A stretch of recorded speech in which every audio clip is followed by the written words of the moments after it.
ക്രൈസ്തലോ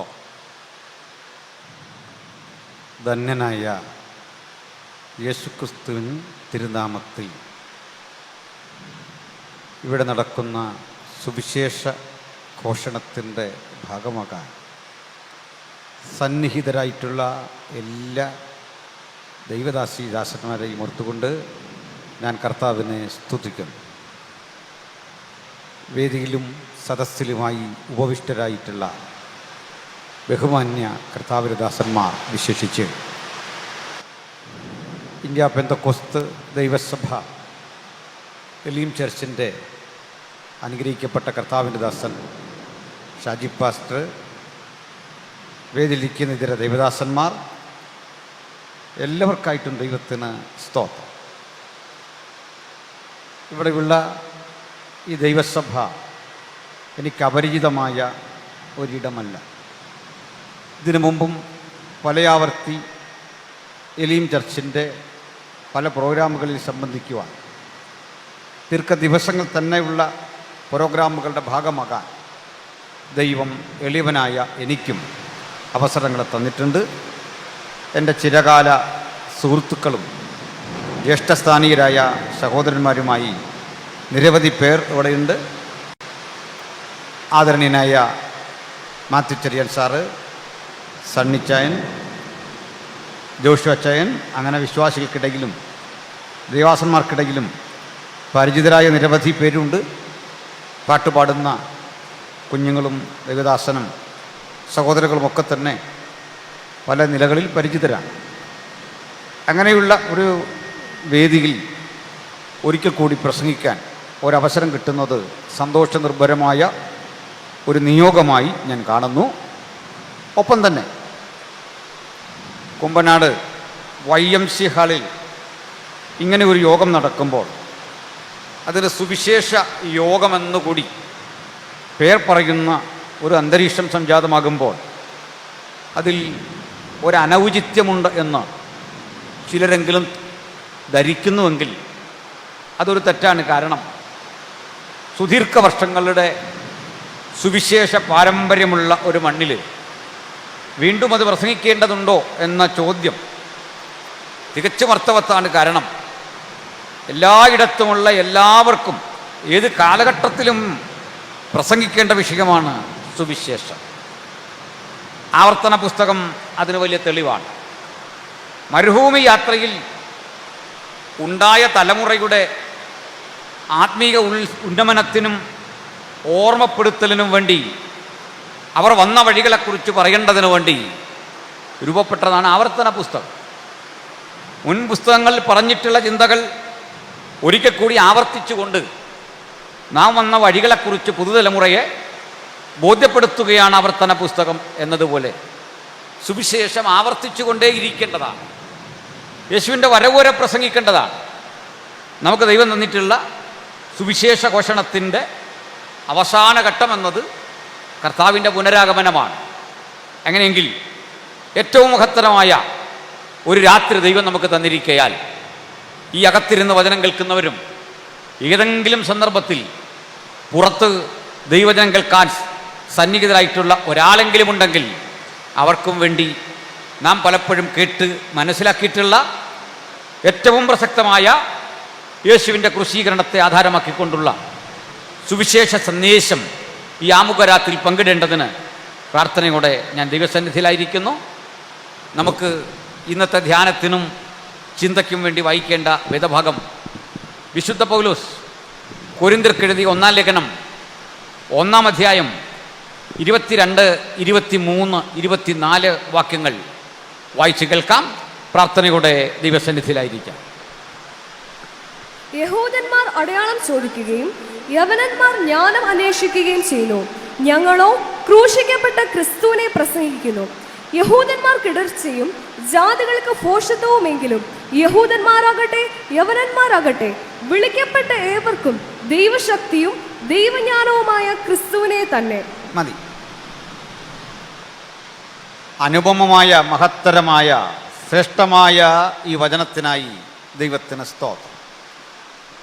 കാലാവസ്ഥയുടെ ചില പ്രയാസങ്ങൾ വചന കേൾവിക്ക് വിഘാതമുണ്ടാക്കുന്നുണ്ട്. എന്നാൽ കേൾക്കുന്ന നിങ്ങൾക്ക് മറ്റൊരു പ്രയാസം വരാത്ത വിധത്തിൽ വാക്കുകൾ വളരെ ലളിതമാക്കി സാവധാനതയിൽ പറയാൻ ഞാൻ ശ്രമിക്കുന്നു, ശ്രദ്ധിക്കുന്നു.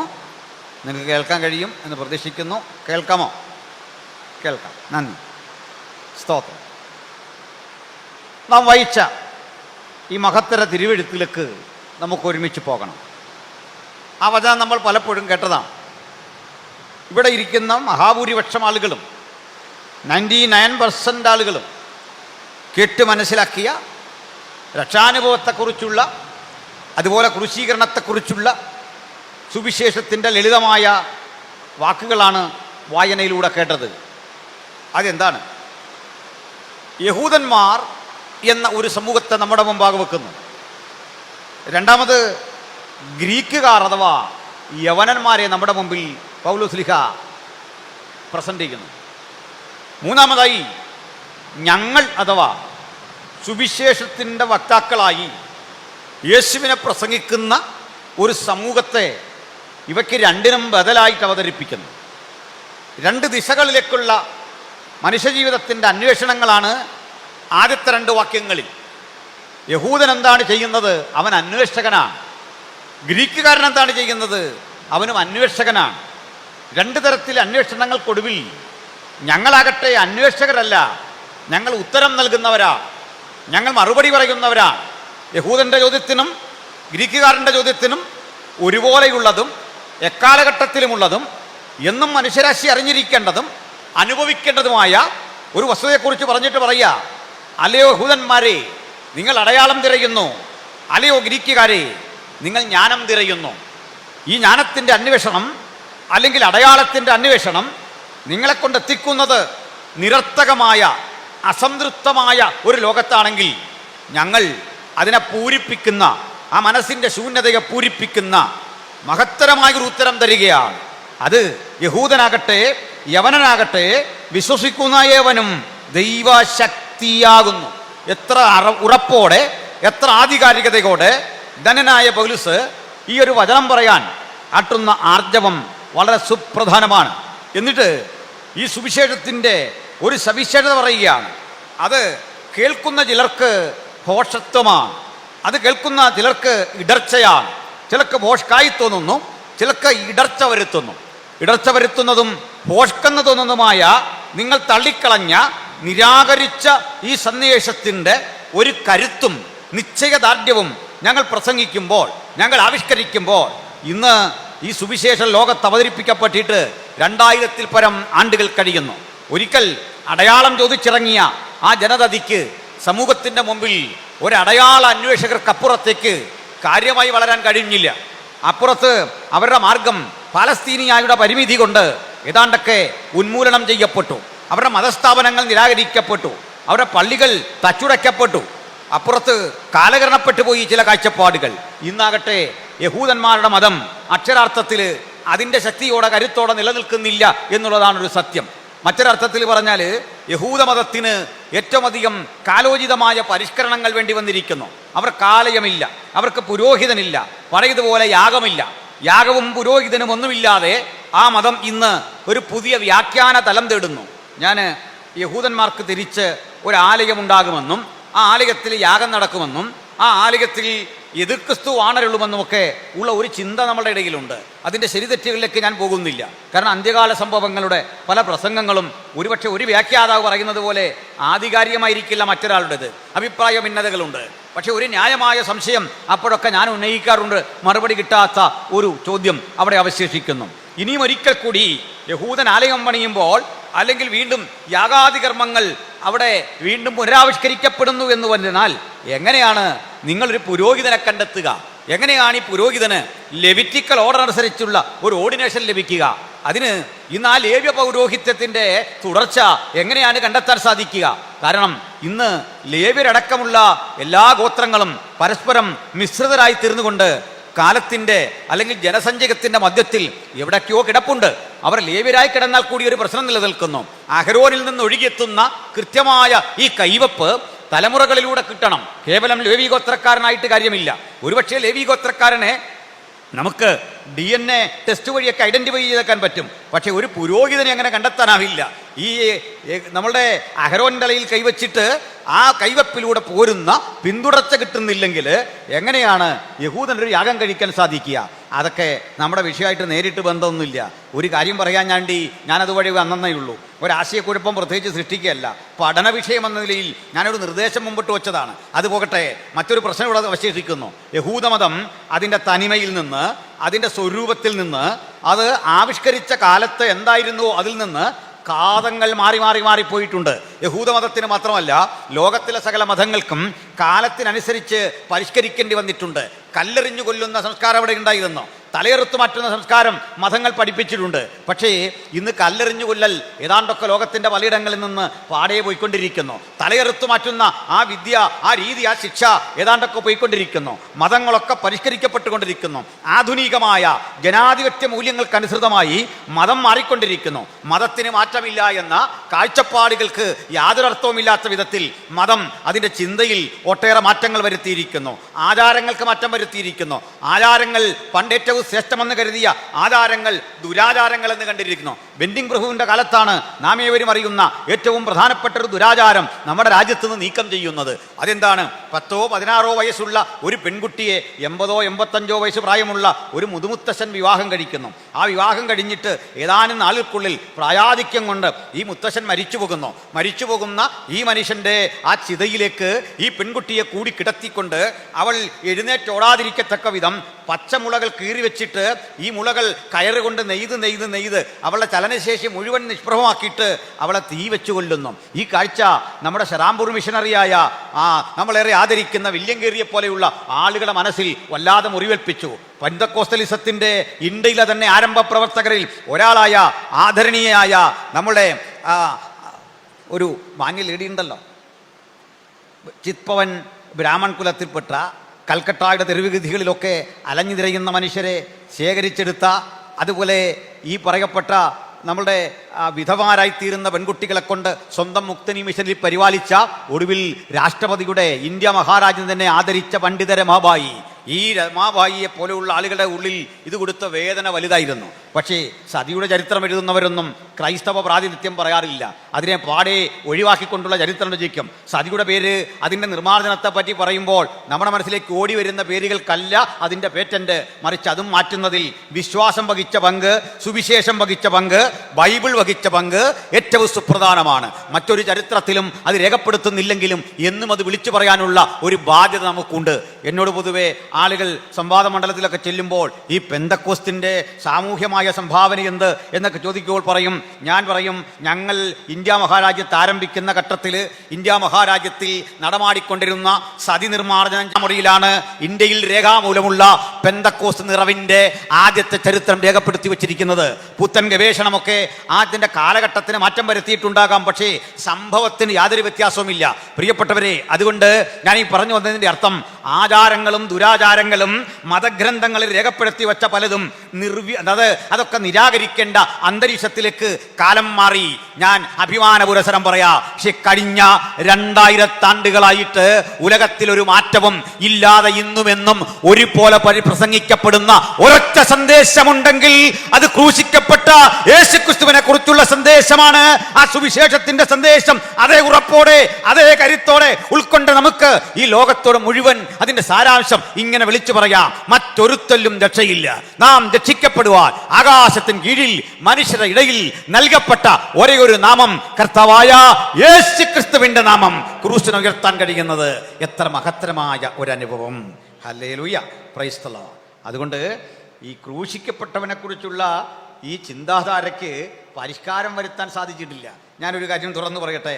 നമ്മുടെ രാജ്യത്ത് വിവാഹം കഴിഞ്ഞിട്ട് സ്ത്രീകൾക്ക് പല മതങ്ങളിലും വിവാഹമോചനം അനുവദിക്കുന്ന സ്ഥിതിവിശേഷമുണ്ടായിരുന്നു. സ്ത്രീകളെ തള്ളിക്കളയുന്ന സ്ഥിതിവിശേഷമുണ്ടായിരുന്നു. 1960 നമ്മുടെ രാജ്യത്ത് ഒരു വിവാഹ നിയമത്തിന് ഭേദഗതി വരുത്തേണ്ട സ്ഥിതി വന്നു. അതുവരെ നമ്മുടെ രാജ്യത്ത് ഒരു പുരുഷന് ധാരാളം സ്ത്രീകളെ വിവാഹം കഴിക്കാമായിരുന്നു. വിചിത്രമായ മറ്റൊരു നിയമം നമ്മുടെ രാജ്യത്തുണ്ടായിരുന്നു. സ്ത്രീക്ക് അനവധി പുരുഷന്മാരെ വിവാഹം കഴിക്കാൻ കഴിയുന്ന പാഞ്ചാലി വിവാഹം എന്നൊരു സിസ്റ്റം ഉണ്ടായിരുന്നു. 1960 ശേഷം അത് ഇന്ത്യ മഹാരാജ്യത്ത് നടപ്പിലാക്കാൻ കഴിഞ്ഞിട്ടില്ല. അങ്ങനെ ചെയ്യുമെങ്കിൽ അത് ക്രിമിനൽ കുറ്റമാണ് എന്ന് നമ്മുടെ ഭരണകൂടം വിധി എഴുതിയിട്ടുണ്ട്. ഇന്നങ്ങനെ വിവാഹം കഴിച്ചാൽ ഇയാൾ ജയിലിനുള്ളിൽ പോകും. ചില മതങ്ങൾക്കൊക്കെ ബഹുഭാര്യത്വം അനുവദിച്ചിട്ടുണ്ട്, ബഹുഭർത്തൃത്വം ഒരു മതത്തിലും അനുവദിച്ചിട്ടില്ല. മതങ്ങൾ പരിഷ്കരിക്കട്ടെ, ഞങ്ങളതിൽ സന്തോഷവാന്മാരാണ്. അതിൽ മനുഷ്യത്വമൊക്കെ ഉണ്ടാകട്ടെ, ഞങ്ങൾ സന്തോഷവാന്മാരാണ്.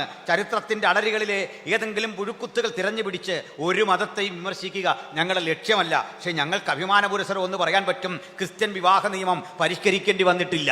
കാരണം അതിൻ്റെ ഉപജ്ഞാതാവ് കർത്താവായ യേശുവാണ്. Price the Lord. യേശു വിഭാവനം ചെയ്ത ഒരു ചിന്തയും പരിഷ്കരിക്കാൻ 2000 ആണ്ടുകളായിട്ട് ഞങ്ങൾക്ക് ആവശ്യം വന്നിട്ടില്ല എങ്കിൽ അമൻമെന്റുകളില്ലാത്ത, ഭേദഗതികളില്ലാത്ത, മനുഷ്യനെ മാറ്റിമറിക്കാൻ കഴിയാത്ത അതുല്യമായ വചനത്തിന്റെ പേരാണ് സുവിശേഷം. അതുകൊണ്ട് ക്രൂശിക്കപ്പെട്ട യേശുവിനെ കുറിച്ചുള്ള ഈ വചനത്തിന്റെ പവിത്രത എത്ര ശ്രേഷ്ഠകരമായൊരു അനുഭവമാണ്. സ്തോത്രം. Price the Lord. നമ്മുടെ കുമ്പനാട് YMCA ഹാളിലാണ് ഞാൻ പ്രസംഗിക്കുന്നത്. ഇവിടെ വരുമ്പോൾ നമ്മുടെ നേതൃനിരയുടെ ഒരു ധാരാളമായ ചിത്രങ്ങൾ ഇവിടെ കാണുന്നുണ്ട്. ഇതിൽ പല സഭയിൽപ്പെട്ട ആളുകളുണ്ട്. ആദരണീയനായ IPC സ്ഥാപക നേതാക്കളിൽ ഏറ്റവും ശ്രേഷ്ഠനായ കേബ്രാം സാറിൻ്റെ ഫോട്ടോയുമുണ്ട്. പല ഫോട്ടോകൾ ഇവിടെ കാണുന്നുണ്ട്. നല്ലത്. വ്യത്യസ്ത സഭകൾ ഒരുമിച്ച് ചേർന്ന് ഇത്തരം മൂവ്മെൻറ്റുകൾ മുമ്പോട്ട് കൊണ്ടുവന്നിട്ടുണ്ട്. അതിനിടയ്ക്ക് സഭകൾ തമ്മിലുള്ള ഒട്ടേറെ ബന്ധങ്ങൾ അകന്നു പോയിട്ടുണ്ട്. അതൊക്കെ ഒരു സത്യം. പക്ഷെ ഒരു കാര്യം എന്നൊരു ദൈവമക്കൾ ഓർക്കണം, വ്യത്യസ്ത സഭകളായിട്ട് ക്രിസ്ത്യാനിറ്റി ലോകത്ത് നിൽക്കുന്നുണ്ട് എന്നതൊരു സത്യമാണെങ്കിലും, വ്യത്യസ്ത ഉപദേശങ്ങൾ നമുക്കുണ്ട്, അത് സത്യമാണെങ്കിലും, ദൈവശാസ്ത്ര രംഗത്ത് ഒരു തരത്തിലും നമുക്ക് യോജിക്കാൻ കഴിയില്ല എന്നത് സത്യമാണെങ്കിലും, നമ്മുടെ വിശ്വാസങ്ങൾ മറ്റുള്ള നമ്മുടെ സഹോദര ക്രൈസ്തവ സഭകളുമായിട്ട് ഇഴുകിച്ചേരാൻ പ്രായോഗിക ബുദ്ധിമുട്ടുകളുണ്ടെങ്കിലും ക്രൈസ്തവരെ മുഴുവൻ ഒരുമിപ്പിക്കാൻ കഴിയുന്ന ഒരു വിഷയമുണ്ട്. ഒരു വിഷയം സകല ക്രൈസ്തവനും 2000 ആണ്ടുകളായിട്ട് ഒരുമിച്ച് പോകാൻ പറ്റുന്ന ഒരു പാതയുണ്ട്. ഞങ്ങളുടെ വചനം കേട്ടുകൊണ്ട് പുറത്ത് കേൾക്കുന്ന ഞങ്ങളുടെ പ്രിയപ്പെട്ട സഹോദരങ്ങൾ മനസ്സിലാക്കേണ്ട ഒരു കാര്യം, ഞങ്ങൾ ക്രിസ്ത്യാനിറ്റിക്കെതിരെയോ ഏതെങ്കിലും പരമ്പരാഗതമായ മൂല്യങ്ങൾക്കെതിരെയോ അല്ല സംസാരിക്കുന്നത്. പെന്തക്കോസ്തലിസത്തിന്റെ ആവിർഭാവം ക്രിസ്തീയ മൂല്യങ്ങളുടെ പൗരാണികത തേടി തന്നെയാണ്. ചിലെങ്കിലും തെറ്റിദ്ധരിച്ചിട്ടുണ്ട്, ഞങ്ങൾക്ക് പാരമ്പര്യത്തിൽ വിശ്വാസമില്ല. സഹോദരങ്ങളെ, ഞങ്ങൾ പാരമ്പര്യവാദികളാണ്. ഞങ്ങൾ യാഥാസ്ഥിതിക പക്ഷക്കാരാണ്. യേശു എന്ത് പഠിപ്പിച്ചോ, അപ്പോസ്തലന്മാരെന്ത് പഠിപ്പിച്ചോ, അണുവിട തെറ്റാതെ മുമ്പോട്ട് പോകണം എന്ന് വാദിക്കുന്നത് കൊണ്ട് നാം ആണ് പാരമ്പര്യവാദികൾ. നാം ആണ് ഏറ്റവും പൗരാണികമായ പൂർവികമായ ഒരു രൂപത്തിലേക്ക് സഭ കടന്നു പോകണമെന്ന് ചിന്തിക്കുന്ന ആളുകൾ. എല്ലാ ക്രൈസ്തവരെയും ഒരുമിപ്പിച്ച് യോജിപ്പിക്കുന്ന ആ ഘടകതന്ത്രിൻ്റെ സകല ക്രൈസ്തവൻ്റെയും കത്തോലിക്കൻ്റെയും യാക്കോബക്കാരൻ്റെയും മർത്തോമക്കാരൻ്റെയും പെന്തക്കൊസ്തുകാരൻ്റെയും ബ്രദറുകാരൻ്റെയും ഇവർക്കൊക്കെ ഒരു വേദിയിൽ ഒരുമിച്ച് വരാൻ പാടാണെന്ന് എനിക്കറിയാം. പക്ഷേ ഇവരെല്ലാം ഒരുമിച്ച് ചിന്തിക്കേണ്ട ഒരു വിഷയമുണ്ട്. സകല ക്രൈസ്തവൻ്റെയും എത്തിക്കൽ പ്രിൻസിപ്പിൾസ്, ധാർമ്മിക പാഠങ്ങൾ ഒന്നാണ്. ഒറ്റ പാഠം, ഒറ്റ എത്തിക്സേ സകല ക്രൈസ്തവർക്കുമുള്ളൂ. അതിന് മാറ്റം വരുത്താൻ പറ്റില്ല. ബാക്കി കാര്യങ്ങളില്ല മാറ്റം, തിയോളജിയിലൊക്കെ മാറ്റം. ആ മാറ്റത്തിൽ കോംപ്രമൈസ് ഒന്നും ആർക്കും ചെയ്യാൻ പറ്റില്ലെങ്കിലും ധാർമ്മിക ജീവിതത്തിൻ്റെ ആ ബോധമുണ്ടല്ലോ, സന്മാർഗശാസ്ത്രമുണ്ടല്ലോ, ആ എത്തിക്കൽ പ്രിൻസിപ്പൽ ഉണ്ടല്ലോ, അതൊരൊറ്റ കാര്യമാണ്. ആ ഒറ്റ കാര്യത്തിൽ നമുക്ക് ഒരുമിക്കാൻ പറ്റിയ ഒരു മണ്ഡലമുണ്ട്. അതുകൊണ്ട് ഈ പ്രസംഗം കേട്ടോ, ഈ 3 ദിനങ്ങളിലെ കൺവെൻഷൻ കേട്ടോ, ഞങ്ങളുടെ സ്നേഹിതരായ ഇതര സഭക്കാർ മറ്റൊരു കണ്ണുകളോടെ കാണണ്ട, നിങ്ങൾക്ക് കൂടെ വരാം, ഈ യോഗം കേൾക്കാം. ഈ യോഗത്തിൽ പറയുന്ന കാര്യങ്ങളിൽ സത്യസന്ധമായ വസ്തുതകളുണ്ടെന്ന് വചനാടിസ്ഥാനത്തിൽ പരിശോധിക്കാം. ഉൾക്കൊള്ളാൻ പറ്റിയവ ഉൾക്കൊള്ളുവാനായിട്ട് സാധിക്കും. ഏതായാലും ഞാൻ ആ വഴിക്ക് ഒത്തിരി വിശദീകരണം കൊണ്ടുപോകുന്നില്ല. ഇവിടെ നമ്മുടെ ചിന്താവിഷയത്തിലേക്ക് നമുക്ക് നേരിട്ട് വരണം. സന്തോഷമുണ്ടോ? കേൾക്കാൻ പറ്റുന്നുണ്ടോ? സ്തോത്രം. Price the Lord. എനിക്ക് ഇത്തരം ഓഡിറ്റോറിയത്തിൽ പ്രസംഗിക്കുന്ന വലിയ സന്തോഷമാണ്. കാരണം ഞാനൊരു ഉണർവ് പ്രസംഗകനല്ല. അതുകൊണ്ട് എന്നെപ്പോലുള്ള ആളുകൾക്ക് സെമിനാറിൽ പ്രസംഗിച്ചാണ് ശീലം. അപ്പോൾ അതിന് പറ്റിയൊരു വോയിസേ ഞാൻ എടുക്കാറുള്ളൂ. സ്തോത്രം. അതിനുള്ളൊരു ആരോഗ്യം എനിക്കുള്ളൂ. അല്ല, ഉണർവ് പ്രസംഗം മോശമായിട്ടില്ല. നമ്മൾ നമ്മുടെ ശരീരം കൂടെ നോക്കണമല്ലോ. അതുകൊണ്ട് അല്ല, ഉണർവ് പ്രസംഗരോട് വെറുപ്പൊന്നും ഉണ്ടായിട്ടുള്ളതല്ല. നമ്മുടെ ആക്കത്തിനനുസരിച്ച് പറഞ്ഞിട്ട് നിന്നില്ലെങ്കിൽ ഉള്ള പ്രയാസമുള്ളതുകൊണ്ടാണ്. അതുകൊണ്ട് ഇങ്ങനെയുള്ളൊരു വേദിയിൽ പ്രസംഗിക്കുന്ന ഭയങ്കര സന്തോഷമാണ്. ആളുകൾ കുറയുന്നതും എന്നെ ബാധിക്കുന്ന ഒരു കാര്യമല്ല. ഞാൻ ഒരാളും ഈ യോഗത്തിലില്ലെങ്കിലും പ്രസംഗിക്കണമെന്ന് പറയുന്ന ആളാണ് മഴയൊക്കെ വന്നാൽ. കാരണം ആരുമില്ലെങ്കിൽ കാറ്റിനോട് പ്രവചിക്കാനാണ് കർത്താവ് പറയുന്നത്. ആരുമില്ലാത്തതോട് പ്രസംഗിച്ചാൽ, ഒരു വേദിയിൽ പ്രസംഗിച്ചാലും തമ്പുരാൻ നമ്മുടെ പ്രതിഫലമൊന്നും കുറയ്ക്കുന്നില്ല. അതാണ് കാരണം. സ്വർഗത്തിലെ ദൈവം നമുക്ക് കരുതി വെച്ചിട്ടുള്ള ആ നന്മകളൊന്നും കുറയ്ക്കുന്നില്ല. സ്തോത്രം. അതുകൊണ്ട് നമുക്ക് നേരായതിൻ്റെ ഉള്ളടക്കത്തിലേക്കും വിശദീകരണത്തിലേക്കും ഒന്ന് പോകാം. ശ്രദ്ധിച്ചിരിക്കണം പ്രിയപ്പെട്ടവരെ. നമുക്കാദ്യം ഈ ജൂതൻ എന്നൊരു കഥാപാത്രത്തെ പഠിക്കണം. അത് പ്രധാനമാണ്. കാരണം ഈ ജൂതൻ എത്രയൊക്കെ അവനെ ഇടിച്ചിരുത്തി കാണിക്കാൻ ശ്രമിച്ചാലും, അവനോട് വലിയ വിരോധമൊക്കെ കാണിച്ചാലും, ലോകത്തിൻ്റെ നെറുകയിൽ 1-ാം സ്ഥാനത്ത് അവനാണ്. ഇത് ലൈവ് ചെയ്യുന്നുണ്ട്. ഇത്രയും മാത്രം കിട്ടിയാൽ എന്നെ ആളുകൾ ആക്രമിക്കുമെന്നറിയാം. നിങ്ങളങ്ങനെയൊക്കെ അവനെ ചെറുതായി കണ്ടാലും അവനൊരു മൈക്രോ മൈനോറിറ്റിയാണ് ലോകത്തിലും നമുക്കറിയാം. ഒരു മൈക്രോ മൈനോറിറ്റി. മലയാളി എന്ന് പറയുന്നത് ഓളം പോലും ജൂതന് വലിപ്പമില്ല. അംഗസംഖ്യയിൽ, പോപ്പുലേഷനിൽ അവർ വളരെ ചുരുക്കമാണ്, ചെറിയൊരു ജനതയാണ്. പക്ഷേ 200ഓളം നോബൽ സമ്മാനം ശാസ്ത്ര സാങ്കേതിക വിഷയങ്ങളിൽ കരഗതമാക്കിയ ഒരു ജനത ഈ ജൂതന്മാരാണെന്ന് ആദ്യം മനസ്സിലാക്കിയിരിക്കണം. ജൂതന്മാർക്ക് ഇത്ര കിട്ടുക, എത്ര മലയാളി ഉണ്ടെന്ന് നിങ്ങൾ കണ്ടുപിടിക്കുക. അങ്ങനെ നമ്മൾ ആജീവനാന്തം ചിന്തിച്ചാൽ ഒരു മലയാളിയെ ഇവിടെ കണ്ടെത്താനായിട്ട് കഴിയില്ല. അതിൻ്റെ കാരണം ഏറ്റവും ശ്രേഷ്ഠകരമായ കോൺട്രിബ്യൂഷൻ ലോകത്തിന് കൊടുത്ത ആളുകളാണ് അവർ. അവരുടെ ഒരു ആത്മീക പ്രശ്നം ഇവിടെ പറയുക. അതെന്താണ്? അവരെക്കുറിച്ച് പറയുക, അവർ അടയാളം തിരക്കിക്കൊണ്ടിരിക്കും. ഒരാൾ പ്രവാചകനാണോ, നീ ഒരു wonder or miracle, you please perform a wonder or miracle, ഇതവർ ചോദിക്കും. നീ ഒരു അത്ഭുതം, ഒരടയാളം ഒന്ന് കാണിച്ചതാ, ഇതാണ് പറയുന്നത്. പക്ഷെ ഇത് നിരർത്ഥകമായൊരു അന്വേഷണമാണ്. കാരണം യേശുവിനോട് ഈ ചോദ്യം ചോദിക്കുന്നുണ്ട്, അടയാളം കാണിച്ചതാ, അത്ഭുതം കാണിച്ചതാ, ഇത് പറയാറുണ്ട്. പക്ഷെ ഇവർക്കൊരു പ്രശ്നമുണ്ട്. അവർ തിരുവെഴുത്തുകളിൻ പ്രകാരം യേശുവിനെ അന്വേഷിക്കാതെ പോയതാണ് ഒരു പ്രശ്നം. തിരുവെഴുത്തുകളിൻ പ്രകാരം യേശുവിനെ അന്വേഷിക്കാത്തത് ഒരു പ്രശ്നമാണ്. ഇന്നും ലോകം നേരിടുന്ന ഒരു പ്രശ്നമുണ്ട്. ആളുകൾ ക്രിസ്തുവിനെ എലീം ചർച്ചിൽ അന്വേഷിക്കുന്നു, ഹെബ്രോനിൽ അന്വേഷിക്കുന്നു, IPCയിൽ അന്വേഷിക്കുന്നു, ചർച്ചക്കോടിൽ അന്വേഷിക്കുന്നു, ഇതര സഭകളിൽ അന്വേഷിക്കുന്നു, കത്തോലിക്കയിൽ അന്വേഷിക്കുന്നു. ഇവിടെ ക്രിസ്തു ഉണ്ടോ, ഇതാണോ ക്രിസ്തീയത, ഇത് അന്വേഷിക്കുന്നു. അതിന് പരിമിതിയുണ്ട്, തീർച്ചയായിട്ടും പരിമിതിയുണ്ട്. ക്രിസ്തുവിനെ അന്വേഷിക്കാൻ വിശ്വാസിക്കിടയിൽ തിരയരുത്, ക്രിസ്തുവിനെ അന്വേഷിക്കാൻ ജനക്കൂട്ടത്തിൽ പോകരുത്, ക്രിസ്തുവിനെ അന്വേഷിക്കാൻ വേറൊരു വഴിയിലും പോകരുത്. ഒറ്റ വഴിയുള്ളൂ, തിരുവെഴുത്തിൻ പ്രകാരം ക്രിസ്തുവിനെ അന്വേഷിക്കുക, തിരുവെഴുത്തിലൂടെ ക്രിസ്തുവിനെ അന്വേഷിക്കുക. ക്രിസ്തുവിനെ എലീം ചർച്ചിൽ അന്വേഷിച്ചാൽ, ഹെബ്രോനിൽ അന്വേഷിച്ചാൽ, തൊട്ടടുത്ത ഈ യാക്കോബാസഭയിൽ അന്വേഷിച്ചാൽ അന്വേഷകൻ നിരാശകനാകേണ്ടി വരും. കാരണം മനുഷ്യരാണ് ഇവിടെയുള്ളത്, പച്ച മനുഷ്യർ, ജീവിത യാഥാർത്ഥ്യങ്ങളോട് എന്നും സമരസപ്പെട്ടു പോകുന്ന മനുഷ്യരാണ് ഇവിടെയുള്ളത്. അത് ഏറ്റക്കുറച്ചിലുണ്ട്. പക്ഷെങ്കിൽ സമ്പൂർണനായ ക്രിസ്തുവിനെ നിങ്ങൾ അന്വേഷിക്കുമ്പോൾ, ഇതാ നമ്മുടെ യോഹന്നാൻ പറഞ്ഞു കൊടുക്കുക, എന്തിനാണ് ഈ അന്വേഷണം? ഈ അന്വേഷിച്ച് ദൂരേക്ക് പോകരുത്.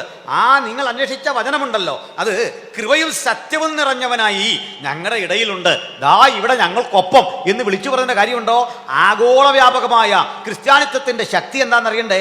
ലോകമാസകമല്ല ക്രിസ്ത്യാനിത്വത്തിന്റെ ശക്തി സമ്പത്തിന്റെ ശക്തിയല്ല, ആൾബലമല്ല, മറ്റേതെങ്കിലും ഭൗതിക ഘടകങ്ങളുടെ ശക്തിയല്ല.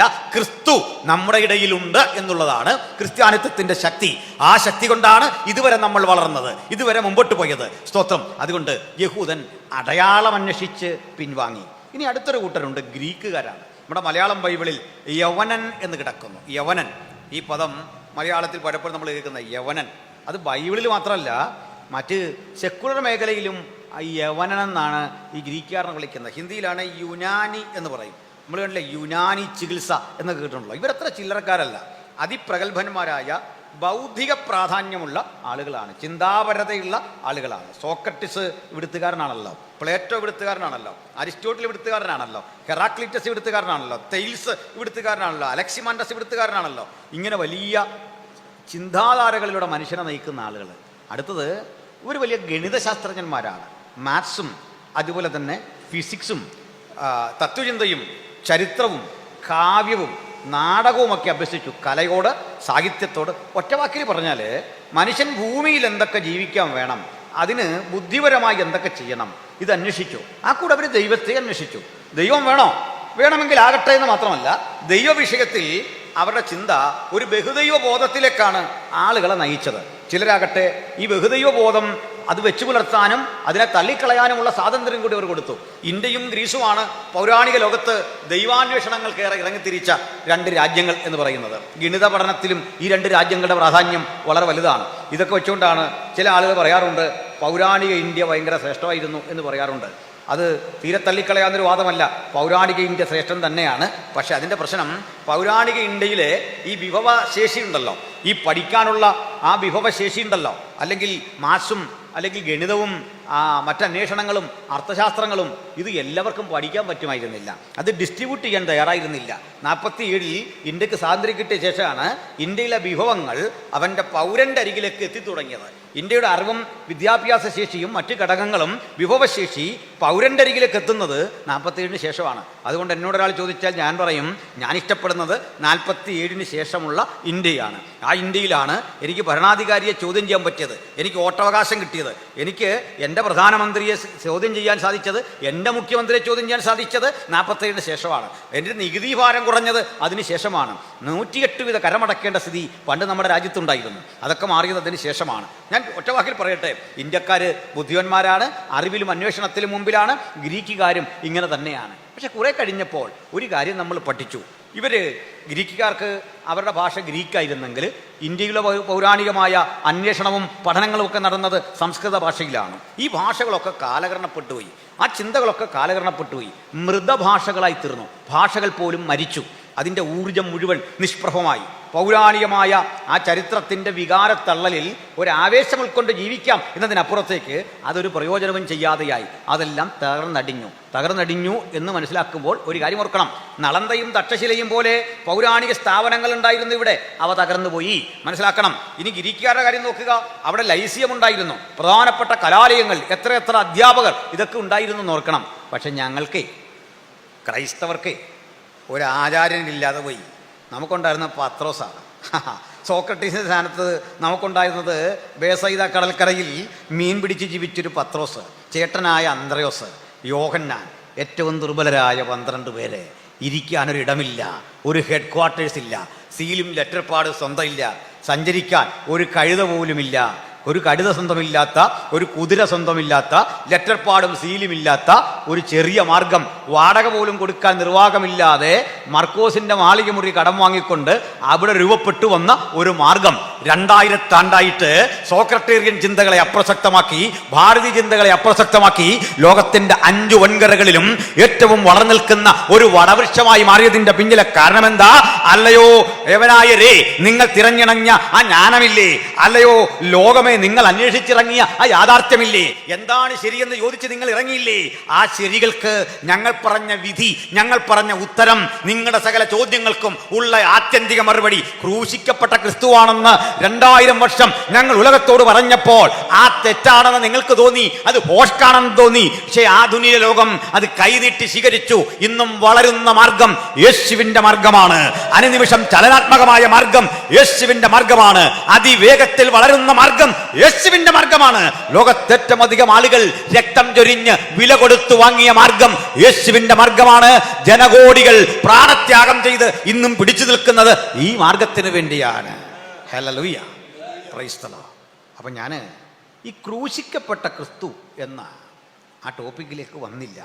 ഒരുപക്ഷെ ഇവിടെ ഇരിക്കുന്ന ആളുകളൊക്കെ വിശ്വാസികളായതുകൊണ്ട് ഈ സബ്ജക്റ്റിനോട് പിണക്കമൊന്നും വരില്ലെന്ന് എനിക്കറിയാം. നമ്മൾ ഏറ്റവും അധികം സ്നേഹിക്കുന്നത് എന്തിനാ? നമ്മുടെ കർത്താവിൻ്റെ ക്രൂശിനെയാണ്. അങ്ങനെയല്ലേ? അങ്ങനെ വേണം. അതിൻ്റെ കാരണം പറയാം. എൻ്റെ സഹോദരന്മാരാണ് ഈ പാടിയ ചെങ്ങാതിമാർ. ഇവരുടെ പാട്ടെല്ലാം വളരെ ഭംഗിയാണ്. ഇവരുടെ കൂടെയൊക്കെ പാടുന്നതുകൊണ്ട് നമ്മൾ രക്ഷപ്പെട്ടു പോകുന്നത്. അല്ലെങ്കിൽ നമ്മൾ തന്നെ പാടി ആരെങ്കിലും കേട്ടാൽ തന്നെ അത് മഹാ മോശമാണ്. എന്നെപ്പോലുള്ളൊരു കാര്യം പറഞ്ഞു കേട്ടോ. നല്ല പാട്ടുകാരൊക്കെ ഉണ്ട്. ഇവരൊക്കെ പാടുമ്പോൾ കൂടെ ചുണ്ടനൊക്കെയാണ് ഞാനിതൊക്കെ ആസ്വദിച്ചു പോരുന്നത്. എൻ്റെ പാട്ടൊന്നും കൊള്ളൂല, നല്ല പാട്ടാണ്. പക്ഷെ നമ്മളിന്ന് സിയോൻ ഗീതാവലിയിലുള്ള 90% അല്ല 99% പാട്ടും നിത്യത ചെന്ന് കഴിഞ്ഞാൽ പാടത്തില്ല. അത് ആവശ്യമില്ല. പ്രമേയം കൊണ്ട് അത് മാറി. അതല്ല, കുഴപ്പമൊന്നും ഉണ്ടായിട്ടല്ല.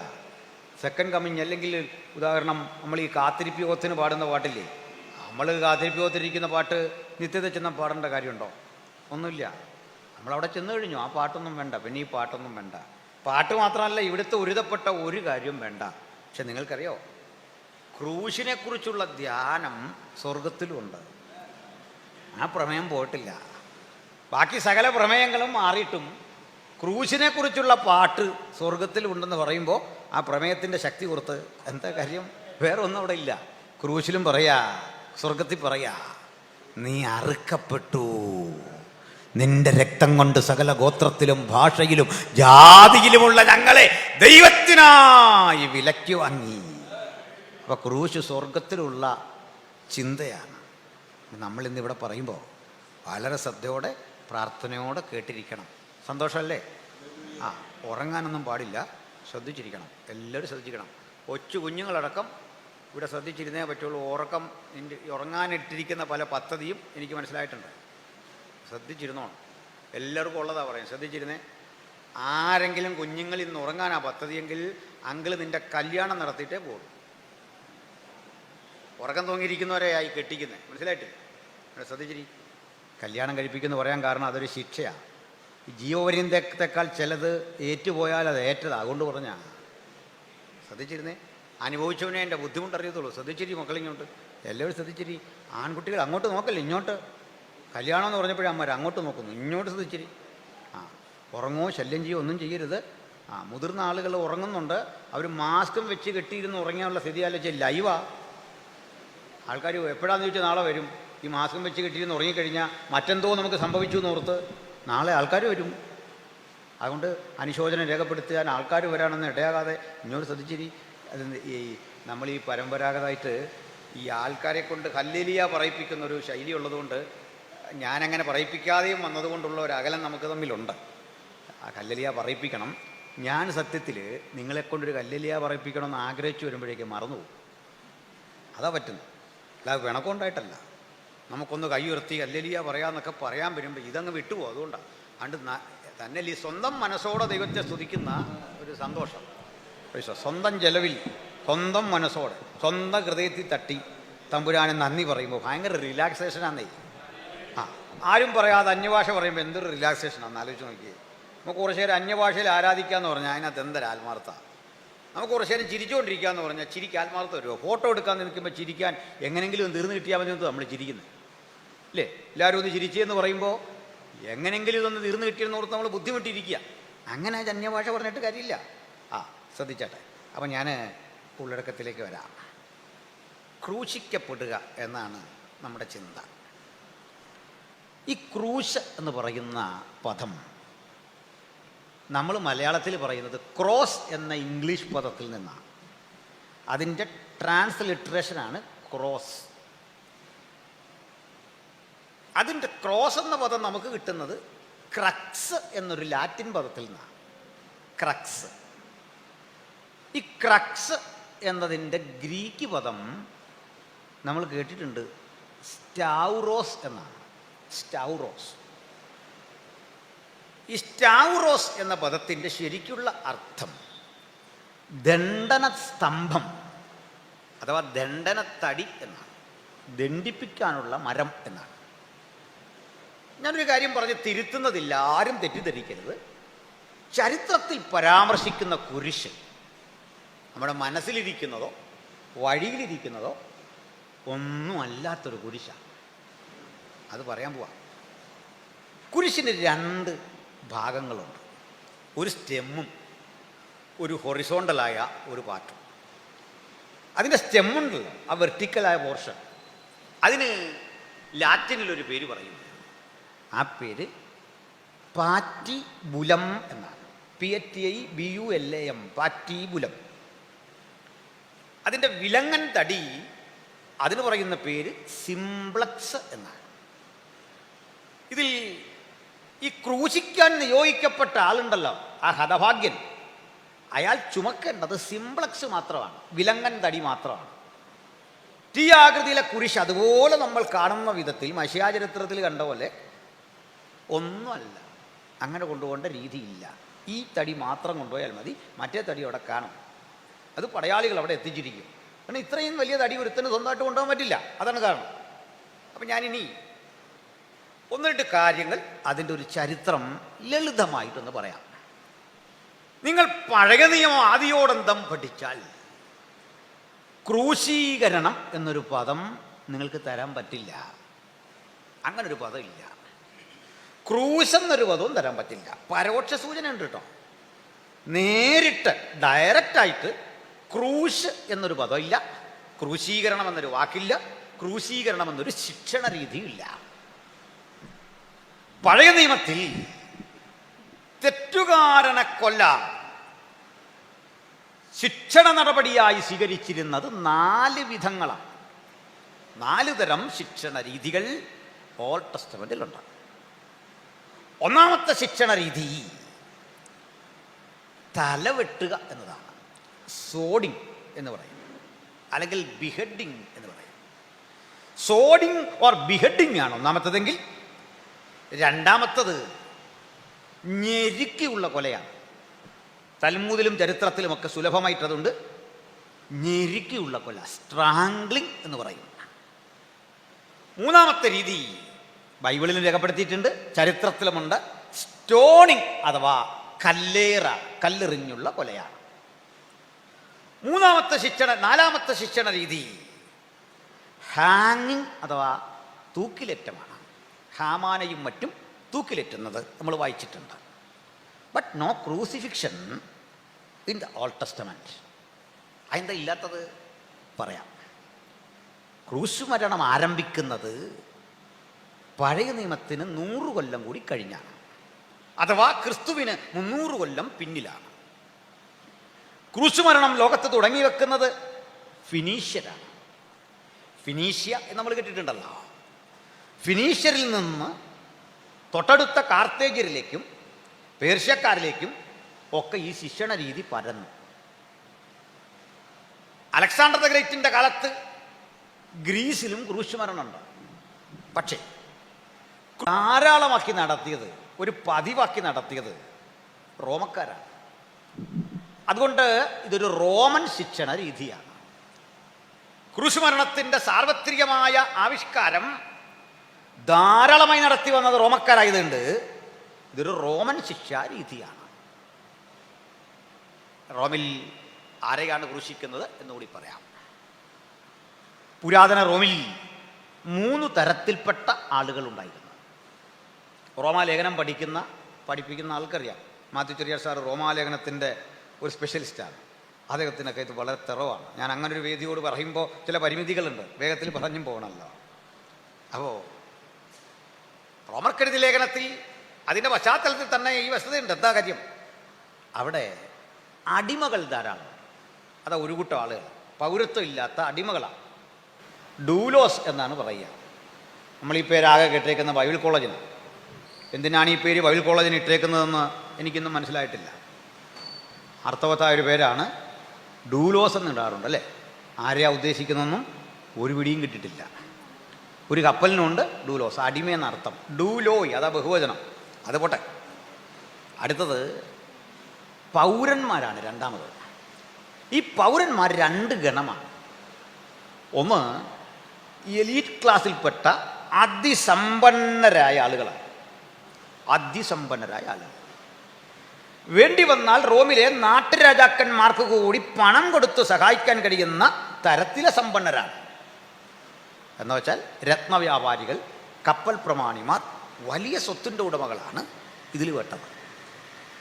അവരിലെ അടുത്ത വിഭാഗം സമ്പന്നരാണ്, പക്ഷേ ഇവരോളം വരില്ല. അവർക്കും ഈ പൗരത്വം കിട്ടും. നിശ്ചിത തുക റോയൽറ്റിയായി ഗവർണർമാർക്കുമൊക്കെ കൊടുക്കണം. ഈ പൗരത്വം ഒത്തിരി പ്രിവിലേജ് ഉള്ളതാണ്, ഒത്തിരി പ്രിവിലേജ്. ആ പ്രിവിലേജസ് എല്ലാം പറയാനൊന്നും നമുക്ക് നേരമില്ല. വളരെ പരിഗണനകൾ ആ പൗരത്വത്തിനുണ്ട്. ആ പൗരത്വം നേടിയ ആളാ പൗലൂസ്. ആ ഉന്നത പൗരത്വത്തിനൊരു പേര് പറയും, പെട്രീഷ്യൻസ്. ഉന്നത പൗരനെ വിളിക്കുന്ന പേരാ പെട്രീഷ്യൻ. തൊട്ടു താഴെ വരുന്ന പൗരനെ വിളിക്കുന്ന പേരാ പ്ലീബിയൻ. തൊട്ടു താഴെ എന്ന് പറഞ്ഞാലും ഭയങ്കര അന്തരമാണ്. പ്ലീബിയൻ ഒത്തിരി പദവികളുണ്ടെങ്കിലും പെട്രീഷ്യനൊപ്പം വരില്ല, അവിടേക്ക് എത്തിച്ചേരാൻ പ്രയാസമാണ്. അതാണൊരു വിചാരണ കോടതിയിൽ വെച്ച് മജിസ്ട്രേറ്റ് പറയുകയാണ്, ഞാൻ ഏറിയ ദ്രവ്യം കൊടുത്ത് അത് വാങ്ങി. അതിൽ പ്ലീബിയൻ ആയിരുന്നു, ഇപ്പോൾ പെട്ടീഷനായിരുന്നു. അവിടെ സെയിൻ പോൾ പറയുന്നത്, ഞാനോ അങ്ങനെ തന്നെ ജനിച്ചിരിക്കുന്നു, പെട്രീഷനാണ്. ഇതിൽ ഒരു പെട്രീഷൻ്റെ അഭിമാനം എന്ന് പറയുന്നത് അടിമയുടെ എണ്ണമായിരുന്നു. നമുക്ക് വണ്ടി എത്ര ഉണ്ട്, അതുപോലെ എത്ര ഏക്കർ സ്ഥലമുണ്ടെന്നൊക്കെ പറയുന്ന പോലെയാണ് എത്ര അടിമയുണ്ട്. അടിമയുടെ എണ്ണം പെരുകി വന്നു. അടിമയുടെ എണ്ണം പെരുകി കുറേ കഴിഞ്ഞത് നഷ്ടമായി. അടിമയുടെ പഴയ വില ഇടിഞ്ഞു, അത് താഴേക്ക് വരാൻ തുടങ്ങി. എണ്ണം പെരുകി, ആവശ്യക്കാർ കുറഞ്ഞു. എനിക്ക് 100 അടിമയുണ്ട്, 50 അടിമയുണ്ടെന്ന് പറയുന്നത് പണ്ട് പ്രിവിലേജിൻ്റെ ഭാഗമായിരുന്നു, സമൂഹത്തിലൊക്കെ എൻ്റെ സ്വീകാര്യതയുടെ ഭാഗമായിരുന്നു, സ്റ്റാറ്റസ് സിമ്പലായിരുന്നു. പക്ഷേ ഇത്രയും പേരെ തീറ്റിപ്പോയിട്ടുണ്ടേ, വലിയ പാട്. അങ്ങനെ വരുമ്പോൾ പ്രായമുള്ളവരുടെ കാര്യമാണ് പ്രശ്നം. പ്രായമുള്ളവരെയൊക്കെ കൈകാര്യം ചെയ്യാൻ നമുക്കിന്ന് എത്രയോ സ്ഥാപനങ്ങളുണ്ടല്ലേ. അവിടെ അങ്ങനൊന്നുമില്ല. അപ്പനെ അമ്മയൊക്കെ കൊണ്ട് തള്ളുന്ന ഡംപിങ് യാർഡുകളൊക്കെ നമ്മുടെ നാട്ടിൽ, നമ്മുടെ സമൂഹത്തിൽ ഇഷ്ടം പോലെ ഉണ്ട്. പക്ഷെ അന്ന് അതല്ല സ്ഥിതി. ഈ പ്രായമുള്ള അടിമയെ കൈകാര്യം ചെയ്യാൻ വയ്യ. അതിന് ഇയാളെ എവിടെങ്കിലും ഏകാന്ത ദ്വീപിൽ കൊണ്ട് തട്ടും. പണിയെടുക്കാനാന്ന് പറഞ്ഞ് കപ്പലിൽ കൊണ്ടുവന്നാൽ അവിടെ കിടന്ന് മരിക്കും. ക്രൂര പീഡയാണ്. എടുക്കാൻ വയ്യാത്ത കൽക്കരിക്കനിയുടെ ചുമടുകളും ഒക്കെ തലയിൽ വെച്ചു കൊടുക്കും. അങ്ങനെ കിടന്ന് മരിച്ചു. ഇത് അടിമകൾക്കുള്ളിൽ ഒരു ഫ്രസ്ട്രേഷൻ ഉണ്ടാക്കി, വലിയൊരു നിരാശ. അവർ സംഘടിച്ചു. തരം കിട്ടുമ്പോഴൊക്കെ യജമാനനെ ആക്രമിക്കും. ഒടുക്കം അംഗസംഖ്യ കൂടിയപ്പോൾ ആക്രമണം ശക്തിപ്പെട്ട് പെട്രീഷ്യൻസ് ദുർബലരായി. പ്ലീബിയൻസ് വിഭജിക്കപ്പെട്ട് നിന്നതുകൊണ്ട് അടിമകൾ ശക്തിപ്പെട്ടു. അല്ലാത്ത പ്രശ്നം. അടിമകൾ കോടും ക്രിമിനലുകളായി മാറി. വിദ്യാഭ്യാസമില്ല, വിവരമില്ല, വിവേകമില്ല, അംഗസംഖ്യ കൂടുതൽ, ആരോഗ്യ ദൃഢഗാത്രന്മാർ. അവർ വല്ലാത്ത ക്രിമിനൽ വൽക്കരണം ശക്തിപ്പെട്ടപ്പോൾ ഇവർക്ക് കൊടുത്ത ശിക്ഷയാണ് ക്രൂശുമരണം. നിസാരകുറ്റത്തിനല്ല കൊടുക്കുന്നത്. യജമാനന്റെ സ്ത്രീകളെ പീഡിപ്പിക്കുക, അവരെ കുഞ്ഞുങ്ങളെ കൊല്ലുക, തരം കെട്ടിയ യജമാനനെ നിഷ്കരുണം കൊല്ലുക. ഈ തെറ്റിനെ ആവർത്തിക്കാതിരിക്കാൻ ഇയാൾ ചെയ്ത കുറ്റസംഗതി ക്രൂശിൽ കുറിച്ചു വെച്ചിട്ട് വഴിയോരത്ത് ക്രൂശിക്കും. എന്തിനാ? വഴിപോക്കരൊക്കെ കാണണം. കുറ്റം ചെയ്യുന്നവനുള്ള അധർമ്മിക്കുള്ള ശിക്ഷ ഇതാണ്. ഇത്ര ഭീകരമാണ്. അപ്പം നിങ്ങൾക്ക് മനസ്സിലായോ? നമ്മുടെ കർത്താവിനെ അധർമ്മികളുടെ കൂടെ എണ്ണി. സ്ത്രീപീഡകനൊപ്പം, കൊടും ക്രിമിനലിനൊപ്പം നമ്മുടെ കർത്താവിനെ എണ്ണി.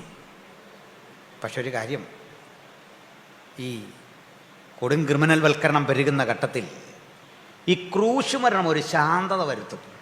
എന്താ കാര്യം? ഒരുത്തനെ ക്രൂശിച്ചു കഴിഞ്ഞാൽ നാട്ടിൽ വാർത്ത പരക്കും, ഒരുത്തനെ ക്രൂശിച്ചു. ഇത് കാണാൻ ആൾ വരും. കാരണം ഈ ബോഡി അവിടെ കിടക്കുക. കാണാൻ വരുന്നവരൊക്കെ ഈ കുറ്റസംഗതി ഒന്ന് വായിക്കും. വായിച്ചിട്ട് ഈ പാപത്തെ ശപിക്കും, ഈ കുറ്റത്തെ ശപിക്കും. അവിടെ വല്ലാത്ത ദുർഗന്ധമാണ്, പാപത്തിൻ്റെ ദുർഗന്ധമാണ് അവർ പറയുന്നത്. എന്നിട്ട് മക്കളോട് പറഞ്ഞു കൊടുക്കും, അടിമകൾ, കുഞ്ഞേ, ഇത് കൊടും കുറ്റവാളിക്കുള്ള ശിക്ഷയാണ്, കുറ്റം ആവർത്തിക്കരുത്. ഇത് ഭയപ്പെടുത്തുന്ന ആയുധമാണ് ക്രൂശ്. അതുകൊണ്ട് മുന്നറിയിപ്പാ ക്രൂശ്, അത് ഭയപ്പെടുത്തും. അതുകൊണ്ട് നിനക്കും കുരിശുമരണം കിട്ടും, സൂക്ഷിക്കണം. പിന്നെ കുറേ നാളേക്ക് ഒരു ശാന്തതയാണ്. പേടി കാരണം ആരും തെറ്റയില്ല. അല്പം കഴിഞ്ഞ് വീണ്ടും പഴയതുപോലെ ആകും. ഈ ഷുഗറുള്ള ആൾ ഈ ചായ നിർത്തുന്ന പോലെ ഉള്ളൂ ഈ പറഞ്ഞു വരുന്നത്. ഐസ്ക്രീമൊക്കെ നിർത്തുന്ന പോലെ ഉള്ളൂ. വീട്ടിൽ കഴിക്കുകയല്ലെന്നേ ഉള്ളൂ. കല്യാണത്തിന് പോയിട്ട് ആ കുറവെല്ലാം നികത്തിയാണ് പിന്നെ ഇങ്ങോട്ട് വരുന്നത്. ഇതുപോലെയാണ് അടക്കി വെച്ച ഈ അച്ചടക്കം. ഇത്രേ ഉള്ളൂ. തൽക്കാലം ഒരു സമാധാനം, പിന്നെ കിട്ടൂല. പക്ഷെ ഒരിക്കലായി ഒരുവൻ ക്രൂശിക്കപ്പെട്ടപ്പോൾ മുഴു ലോകത്തിനും സമാധാനം. ഇതാ സുവിശേഷത്തിൻ്റെ വ്യത്യാസം. Hallelujah, praise the Lord. അതുകൊണ്ട് അതിൻ്റെ ഒരു അല്പ വിശദീകരണം കൂടി സമയബന്ധിതമായി ഞാൻ പറഞ്ഞ് നിർത്തിക്കൊള്ളാം.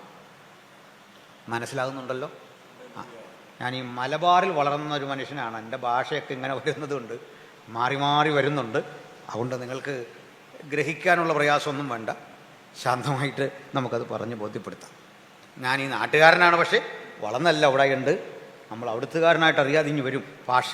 അപ്പോൾ മലയാളത്തിൽ അങ്ങനൊരു മനസ്സിലാക്കാനുള്ള ബുദ്ധിമുട്ട് വന്നാൽ ഇപ്പോൾ അത് ഞാൻ കുറച്ച് വരുന്നുണ്ട്. ശ്രദ്ധിച്ചാൽ മതി. നമുക്ക് മുമ്പോട്ട് പോകാം. ഈ ക്രൂശ് മരണത്തോട് ബന്ധപ്പെട്ട് ഒന്ന് രണ്ട് കാര്യങ്ങൾ കൂടി പറയാം. ചില തെറ്റിദ്ധാരണയെ മാറ്റിക്കോണം. ഈ ആണിയടിക്കുന്ന ഒരിക്കലും കൈവെള്ളയിലല്ല. നമ്മുടെ തന്നെ ചൗരിമാർ പലരും ദർശനം കണ്ടിട്ട് പറയാറുണ്ടല്ലോ, ഞാൻ കർത്താവിനെ കണ്ടു. എങ്ങനെയായിരുന്നു? ആ കയ്യിൽ നിന്ന് ഒഴുകിയ പുണ്യാക രക്തം ആ കൈ കൊണ്ട് തന്നെ തൊട്ടു. അപ്പം നമ്മൾ ചോദിച്ചാൽ മതി, മുറിവ് എവിടായിരുന്നു ചോദിച്ചാൽ ഇവിടാന്നറിഞ്ഞാൽ ഓർത്തോണം, ദർശനം കറക്റ്റ് അല്ല. ഹാലൂസിനേഷനോ അല്ലെ ചുമ്മാ പറഞ്ഞതോ ഒക്കെ ആയിരിക്കാം. ഇങ്ങനെ ദർശനം കാണത്തില്ലെന്നൊന്നും എനിക്ക് അഭിപ്രായമില്ല. യേശുവിനെ കാണാമെന്നൊക്കെ വിശ്വസിക്കുന്ന ഒരാളാണ്. ഞാൻ കണ്ടിട്ടില്ല, പക്ഷേ ദർശനം കാണുന്നവരുണ്ട്, ഇല്ലെന്നൊന്നുമില്ല. പക്ഷേ മുറിവ് ഇവിടെ അല്ല, അവിടെ അല്ല. പിന്നെ എങ്ങനെയാണ്? പറയാം. കഴിഞ്ഞാലുടൻ ഈ നിർഭാഗ്യവാനെ മലർത്തിക്കിടത്തി കൈകാലികൾ വലിച്ച് ഇവരെ പിടിച്ചിട്ട് അപ്പോത്തിക്കരി എന്ന് വിളിക്കുന്ന വൈദ്യൻ വരണം, ഡോക്ടർ. അയാൾ അനവധി നേരത്തെ പരിശ്രമത്തിൻ്റെ ഫലമായി ആണിയിറക്കാനുള്ള സ്ഥലം മഷി കൊണ്ട് അടയാളപ്പെടുത്തണം. അതിവിടെ ആയിരിക്കണം, ഈ പരിസരത്ത് എവിടെങ്കിലും. അതിന് മണിബന്ധം എന്ന് മലയാളത്തിൽ പറയും, റിസ്റ്റ് എന്ന് ഇംഗ്ലീഷിൽ പറയും, ഇവിടെ വേണം. എന്തിനാണെന്ന് അറിയണ്ടേ? ഇതിലേക്കുള്ള ആണി കൂടി പറയാം. അഗ്ര ഉരുണ്ടിരിക്കുന്ന, മറുഭാഗം മുനയുള്ള, നടുഭാഗം ചതുരാകൃതിയിലുള്ള ആണി, ചതുര വടിവുള്ള ആണി. അഗ്രം മുനയാണ്, അങ്ങേ ഭാഗം ഉരുണ്ടിരിക്കും, നമ്മുടെ വണ്ടിയുടെ ഗിയറൊക്കെ പോലെ. ഈ സാധനം കൊണ്ടുവന്നിട്ട് വൈദ്യരാണ് കുത്തിത്തുളച്ച് കയറ്റി തരും. നമ്മൾ കെട്ടി വെക്കൂല, അദ്ദേഹം കുത്തിത്തുളച്ച് അപ്പുറത്ത് കടന്നാലുടൻ ഇതൊന്ന് തിരിക്കും. ആദ്യം ചീറ്റുന്ന രക്തം ഒഴിച്ചാൽ പിന്നെ രക്തം വരത്തില്ല. യേശുവിൻ്റെ രക്തം അവസാന തുള്ളിയും പുറത്തു പോയി. കാരണം സമയമുണ്ടെങ്കിൽ പറയാം. എന്നിട്ടാണ് ആണി അടിച്ച് ചുറ്റികക്കടിച്ച് കുരിശോട് ചേർക്കുന്നത്. കാലും ഇതുപോലെ വലിച്ചിട്ട് കാലിൻ്റെ മടക്കിന് കൃത്യം മഷിയിട്ടിരിക്കുന്ന ഭാഗത്ത് തന്നെ കൃത്യമാണി തുളച്ച് കെട്ടിയിട്ട് അടിച്ചിറക്കും. ഇതാണ് ക്രൂശുമരണത്തിൻ്റെ രീതി. ഈ ആണി കയറ്റി തിരിച്ചു കഴിഞ്ഞാലുടൻ ഞരമ്പ് കെട്ടുകൾ ശരീരത്തിലേക്കുള്ള രക്തപ്രവാഹം നിൽക്കും. വൈദ്യശാസ്ത്രം പഠിച്ച കുഞ്ഞുങ്ങൾക്കറിയാം, ഈ നമ്മൾ പാസുമാരധികം ശാസ്ത്രമൊന്നും പറയാതിരിക്കാന്നല്ല, നമുക്ക് പറയാൻ ഒത്തിരി കാര്യങ്ങൾ വേറെ ഉണ്ടല്ലോ അല്ലേ. ഈ വിഡിത്വമൊക്കെ വിളിച്ച് പറയാതെ അതൊക്കെ ഫേസ്ബുക്കിൽ വരും, ആകെ പ്രശ്നം. അതുകൊണ്ട് സൂക്ഷിച്ച് സംസാരിക്കണം. അപ്പോൾ അതുകൊണ്ട് ഇത് കുത്തിക്കയറ്റി തിരിക്കുമ്പോഴേക്ക് നമ്മുടെ ഞരമ്പുകളെല്ലാം കൂടെ സ്തംഭിച്ചിട്ട് ബ്ലഡ് സർക്കുലേഷൻ കുറയും. ഇത്രയും ഞാൻ പറയാൻ കാരണം അത് സാമാന്യ ബുദ്ധി കൊണ്ട് മനസ്സിലാക്കാവുന്ന കാര്യമായതുകൊണ്ടാണ്. ഇനി ശരീരത്തിലേക്ക് ആവശ്യത്തിന് ഓക്സിജൻ കിട്ടാതെ വരുമ്പോൾ കാർബൺ ഡൈ ഓക്സൈഡ് വൻതോതിൽ ഡെപ്പോസിറ്റ് ചെയ്യപ്പെടും. മനുഷ്യനും കറുത്ത് കരിവാളിച്ച് ഒരു ബീവത്സരൂപമായി അവിടെ കിടക്കും. ഇങ്ങനെ ക്രൂശിച്ച ശവശരീരം നിലത്തിറക്കി കിടത്താൻ പാടില്ല, നിയമവിരുദ്ധം. പക്ഷെ യേശുവിനെ നിലത്തിറത്തി. ഇതൊക്കെ ലംഘിക്കുന്നുണ്ടോ? അതിൻ്റെ കാരണം തന്നെ ആ നിയമലംഘനം തന്നെ ഒരു പ്രസംഗ വിഷയമാണ്. നിലത്തിറക്കി കിടത്താൻ പാടില്ല എന്ന് പറയാൻ കാരണം ഈ റോമക്കാരുടെ ഒരു ദേവതയാണ് ഭൂമി. ഈ ദേവതയെ അപമാനിക്കലാകും നിലത്തിറക്കി ഹതഭാഗ്യന്റെ ശരീരം കിടത്തുന്നത്. ഇത് സ്പർശിക്കാൻ പാടില്ല നിലത്ത്. ഈ ശരീരം വെള്ളത്തിലൊഴുക്കാൻ പാടില്ല, ജലം അവർക്ക് ദേവതയാണ്. ഈ കൊടും ക്രിമിനലിന്റെ ശരീരം, മരിച്ചവന്റെ ശരീരം വെള്ളത്തിൽ ഒഴുക്കരുത്. 3, തീയിൽ ദഹിപ്പിക്കരുത്, ക്രിമേഷൻ അനുവദനീയമല്ല. അഗ്നി അവർക്ക് ദേവനാണ്. പിന്നെന്ത് ചെയ്യണം? അത് ക്രൂശിൽ കിടക്കണം. രാത്രിയിലെ കൊടിയ തണുപ്പും പകലിലെ കടുത്ത ചൂടും അനുഭവിച്ച് ആ ശരീരം പ്രകൃതിയുടെ ആ കാലാവസ്ഥാ വ്യതിയാനങ്ങളിലൂടെ കടന്നുപോയി അങ്ങനെ കിടക്കുന്ന ഘട്ടത്തിൽ പ്രിയപ്പെട്ടവരെ, നമ്മൾ മനസ്സിലാക്കുന്നതിൽ വിഭിന്നമായി ചിലപ്പോൾ ഈ ശരീരം ദിവസങ്ങൾ തന്നെ ക്രൂശിൽ കോമാ സ്റ്റേജിൽ കിടക്കും. 7 ദിവസം വരെ ക്രൂശിൽ ഇങ്ങനെ കിടന്ന ചിലരുടെ ചരിത്രം ചരിത്രകാരനായ റോമൻ ചരിത്രകാരനായ സ്ട്രാബോ എഴുതുന്നുണ്ട്. സ്ട്രാബോയുടെ ചരിത്രത്തിൽ വിശദീകരിക്കുന്നു 7 ദിവസം വരെ പ്രാണൻ പോകാതെ ക്രൂശിൽ കിടക്കുന്ന ആളുകളെ പറ്റി. പക്ഷേ റോമിലൊരു നിയമമുണ്ട്. നിയമങ്ങളുടെ രാജ്യം തന്നെ റോമാണ്. കോടതി ഭാഷ പോലും ഇന്നും റോമിലെ നമ്മൾ വലതും പറയുന്നത്. ആ വ്യവഹാര ഭാഷയിലെ പദങ്ങളൊക്കെ സാങ്കേതിക പദങ്ങൾ നമ്മൾ വാറണ്ട് എന്നൊക്കെ പറയുന്നത്, കോ വാറണ്ടം, ഹേബിയസ് കോർപ്പസ്, ഇതൊക്കെ റോമൻ ഭാഷയാണ്, ലാറ്റിൻ ഭാഷയാണ്. അത്ര നിയമങ്ങളുടെ രാജ്യമാണ്. അതുകൊണ്ട് ഈ ക്രൂശിൽ കിടക്കുന്നവന്റെ മരണം ഉറപ്പാക്കാതെ ആ കൺസേൺഡ് ഓഫീസർക്ക് പോകാൻ പറ്റില്ല. അവിടെ നിൽക്കണം. അയാൾ പടയാളികളെ വിന്യസിച്ചിരിക്കണം, അവിടെ കിടക്കണം. കാരണം ഈ ശവശരീരം ആർക്കുള്ളതാ? ആകാശത്തിലെ പറവകൾക്ക് കൊത്തി ഭക്ഷിക്കാനുള്ളതാ, കഴുകന് തിന്നാനുള്ളതാ, ഇത് കുറുക്കന് ഭക്ഷിക്കാനുള്ളതാ. അങ്ങനെ ഈ കഴുകനും കാക്കയും ഒക്കെ വന്നിട്ട് ഈ മനുഷ്യന്റെ ശരീരം കൊത്തിപ്പറിച്ചിട്ട് കുടൽമാലകൾ ഇരുന്ന് താഴെ വീണ്, കണ്ണിറന്ന് താഴെ വീണ്, കരളും ഹൃദയവുമൊക്കെ താഴെ വീണ് ആകെ ബീഭത്സമായ ഒരു നിലയിൽ ഈ ക്രൂശിൽ ഈ മനുഷ്യൻ കിടക്കും. അത്ര വൃത്തിഹീനമാണ്, അത്ര ഭീകരമാണ്. ഒരു മനുഷ്യനോട് ചെയ്യാവുന്ന ഏറ്റവും വലിയ പങ്കപ്പാടിന്റെ ഇടമാണ് ക്രൂശുമരണം. അതുകൊണ്ട് ലോകത്തിലൊരാളും ക്രൂശുമരണം ആഗ്രഹിക്കില്ല. ലോകത്തിൽ ഏതൊരാളും മരിക്കാൻ ആഗ്രഹിച്ചാൽ ആ മരണത്തിനൊരു വിധം നമ്മളെല്ലാം ആഗ്രഹിക്കുന്നുണ്ടല്ലോ. നമ്മൾക്ക് മരിക്കാൻ മടിയില്ല, പക്ഷേ മരണവിധം ഭയമാണ് മനുഷ്യന്. ദീർഘനാൾ കിടക്കുന്നത്, ശരീരത്തിൽ കിടക്ക പൊട്ടുന്നത്, ഇത്തരത്തിലുള്ള വിഷമതകൾ, ദിനകൃത്യങ്ങൾ സ്വയം ചെയ്യാൻ പറ്റാതെ വരുന്ന അവസ്ഥകളെ ഒക്കെ പ്രായമുള്ള ആളുകളിൽ നിന്ന് പറഞ്ഞ് നമ്മൾ കേട്ടിട്ടില്ലേ? അതെനിക്ക് സഹിക്കാൻ പറ്റില്ല, എനിക്ക് മരിക്കേണ്ടി വന്നാൽ പോലും ആർക്കും ഞാനൊരു ഭാരമാകരുത്. ഇതൊക്കെ ചിന്തിക്കുന്നവരാ മനുഷ്യൻ. മരണത്തെക്കുറിച്ച് ചിന്തിക്കുമ്പോൾ മനുഷ്യന്റെ ഭീകരത ഇത്തരം ചില ഓർമ്മകളിലാണ് കുടിയിരിക്കുന്നത്. പക്ഷേ ഈ മരണം മുമ്പിൽ വെച്ചാൽ സ്വീകരിക്കാൻ ആരുണ്ട് എന്ന് സ്വയം എന്ന് ചിന്തിക്കുക. അപ്പോഴാണ് എന്താണ് നമ്മുടെ കർത്താവിനെ കുറിച്ച് പറഞ്ഞത്? തൻ്റെ മുമ്പിൽ വെച്ചിരിക്കുന്ന അപമാനം അലക്ഷ്യമാക്കി ക്രൂശിനെ സഹിക്കാൻ സ്വയം ഏൽപ്പിച്ചു കൊടുത്ത് ഈ മരണശിക്ഷ സ്വയം ഏറ്റെടുക്കാൻ സന്നദ്ധനായി ഇഹലോകത്തിലേക്ക് ജഡം ധരിച്ചു വന്ന നമ്മുടെ കർത്താവായ യേശു ക്രിസ്തുവിന്റെ പ്രായശ്ചിത്ത ബലിയുടെ പവിത്രത നാം ഇന്ന് തിരിച്ചറിയണം പ്രിയപ്പെട്ടവരെ. സ്തോത്രം. ഇനി ഈ ക്രൂശിൽ കിടക്കുന്നവന് ഇവരൊരു ഫേവറായിട്ടൊരു കാര്യം ചെയ്യും. അതെന്താണെന്നറിയണ്ടേ? നീളമുള്ളൊരു ഗദാദണ്ഡ് കൊണ്ടുവന്നിട്ട്, അല്ലെങ്കിൽ ഇരുമ്പ് കഷണം കൊണ്ടോ തടിക്കഷണം കൊണ്ടോ ക്രൂശിൽ കിടക്കുന്ന ആളിൻ്റെ കാല് തല്ലി ഒടിക്കും. നമ്മൾ കേട്ടാൽ ഇതൊരു ഭീകര രീതിയാണല്ല. ഈ ചെയ്തതിലെ ഏറ്റവും ആശ്വാസമുള്ളൊരു കാര്യമാണ് ഈ മരത്തടിക്ക് കാലിനടിക്കുക. കാരണം മരവിച്ചുണങ്ങിയ ഈ ശരീരത്തിൽ കെട്ടിക്കിടക്കുന്ന ദുഷിച്ച രക്തം ഒന്ന് പുറത്തു പോയിട്ട് ചില മണിക്കൂറുകളിലെ ശ്വാസം കിട്ടാത്ത കോമാ സ്റ്റേജിൽ നിന്ന് ഈ കുറ്റവാളി ഈ പരമ്പരയിൽ ആദ്യമായി ഒന്ന് നിശ്വസിക്കും. പ്രാണവായു എടുത്ത് ശ്വാസമേറ്റെടുത്ത് പ്രാണൻ ശാന്തമായി അദ്ദേഹം വിട്ടുകളയുമ്പോൾ ഒരാശ്വാസം.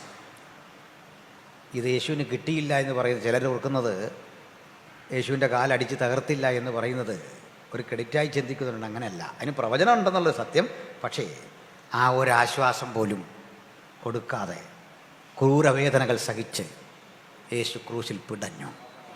സ്തോത്രം. കർത്താവിൻ്റെ ദാസനെ ഓർപ്പിച്ചുകൊണ്ട് പറയട്ടെ, സംവാദവേദികളിലൊക്കെ ചെല്ലുമ്പോൾ ആളുകൾ ചോദിക്കാറുണ്ട്, യേശു ദൈവമെങ്കിൽ ക്രൂശിൽ കിടന്ന് ഈ വേദന സഹിച്ചിട്ട് കരഞ്ഞതെന്തിനാ? എൻ്റെ ദൈവമേ, എൻ്റെ ദൈവമേ, നീ എന്നെ കൈവിട്ടതെന്ത്? ഞാൻ അഭിമാനത്തോട് പറയും, അത് വെറും കരച്ചിലല്ല സഹോദര. വേദന വന്നപ്പോൾ തോന്നിയപ്പോൾ എന്തെങ്കിലും വിളിച്ചു പറയല്ല സഹോദര. ആ കരച്ചിൽ പോലും പ്രീ പ്ലാൻഡാണ്. യേശുവിനും 1000 ആണ്ടുകൾക്കപ്പുറത്ത് ഭൗതിക ജീവിതത്തിൽ യേശുവിൻ്റെ മുതുമുത്തച്ഛൻ എന്ന് നമുക്ക് വിളിക്കാവുന്ന ദാവീദി രംഗം ആത്മാവിൽ കണ്ടിട്ട് 22-ാം സങ്കീർത്തനത്തിൽ എഴുതി വെച്ചു, എലീഹോ എലീഹോ ലമ്മാ ശബക്താനി, എൻ്റെ ദൈവമേ, എൻ്റെ ദൈവമേ, നീ എന്നെ കൈവിട്ടതെന്ത്? അത് യേശു അതേപടി എടുത്ത് പുനരാഖ്യാനം ചെയ്യുക. അല്ല, സ്വന്തമായിട്ട് കരഞ്ഞല്ല. അവൻ ചെയ്തതെല്ലാം 1000 ആണ്ട് മുമ്പ് മുൻകൂട്ടി എഴുതി വെച്ച കാര്യങ്ങളാണെങ്കിൽ അവിടുത്തെ പ്രവൃത്തി ഒന്നും യാദൃച്ഛികമല്ല. ക്രൂശിലെ ഒരു പ്രവൃത്തിയും വന്ന വഴിക്ക് സംഭവിച്ചതല്ല, പെട്ടെന്നുണ്ടായതല്ല. തിരുവെഴുത്തുകളെയും പ്രകാരം ജനിച്ച്, തിരുവെഴുത്തുകളെയും പ്രകാരം വളർന്ന്, തിരുവെഴുത്തിൻ പ്രകാരം പ്രവർത്തിച്ച്, തിരുവെഴുത്തിൻ പ്രകാരം അത്ഭുതങ്ങളും അടയാളങ്ങളും ചെയ്ത്, തിരുവെഴുത്തിൻ പ്രകാരം സഞ്ചരിച്ച്, തിരുവെഴുത്തിൻ പ്രകാരം മരിച്ച് അടക്കപ്പെട്ട് ഉയർത്തെഴുന്നേറ്റ യേശു എന്ന അപൂർവ വ്യക്തിത്വം ഒരു യാദൃച്ഛിക സംഭവമല്ല. എല്ലാം മുൻകൂട്ടി എഴുതി വെച്ച കാര്യങ്ങൾ അക്ഷരാർത്ഥത്തിൽ നടക്കുകയായിരുന്നു. ഹല്ലേലൂയ. അപ്പോൾ നമുക്ക് ആ വിധിയിലേക്കും വിചാരണയിലേക്കും ഒന്ന് പോകണം. യേശുവിനെ കുറ്റവാളിയായിട്ട് കൊണ്ടുവന്നിട്ട് മതകോടതികളിൽ ആദ്യ വിചാരണ. മതകോടതിക്കെന്ന് വലിയ അധികാരമുള്ള കാലമാണ്. അന്നാസും കയ്യഫാവും ഒക്കെ നമുക്കറിയാമല്ലോ, വിധിക്കുക. ഇവർ രണ്ടും നോക്കിയിട്ട് ഒരബദ്ധം അവർക്ക് പിണയ്യ. ഈ യഹൂദൻ ആഗ്രഹിക്കുന്ന ശിക്ഷ ഒരു വിധത്തിൽ യേശുവിന് കൊടുക്കാൻ അവർക്ക് വകുപ്പില്ല. നിങ്ങൾക്കൊരു ഉദാഹരണം പറയാം. കളക്ടർ കോടതിയാണ്, കളക്ടർക്ക് ശിക്ഷിക്കാം. RDO കോടതിയാണ്, നമ്മളെ ശിക്ഷിക്കാം. പക്ഷേ വധശിക്ഷ വിധിക്കാൻ പറ്റില്ല.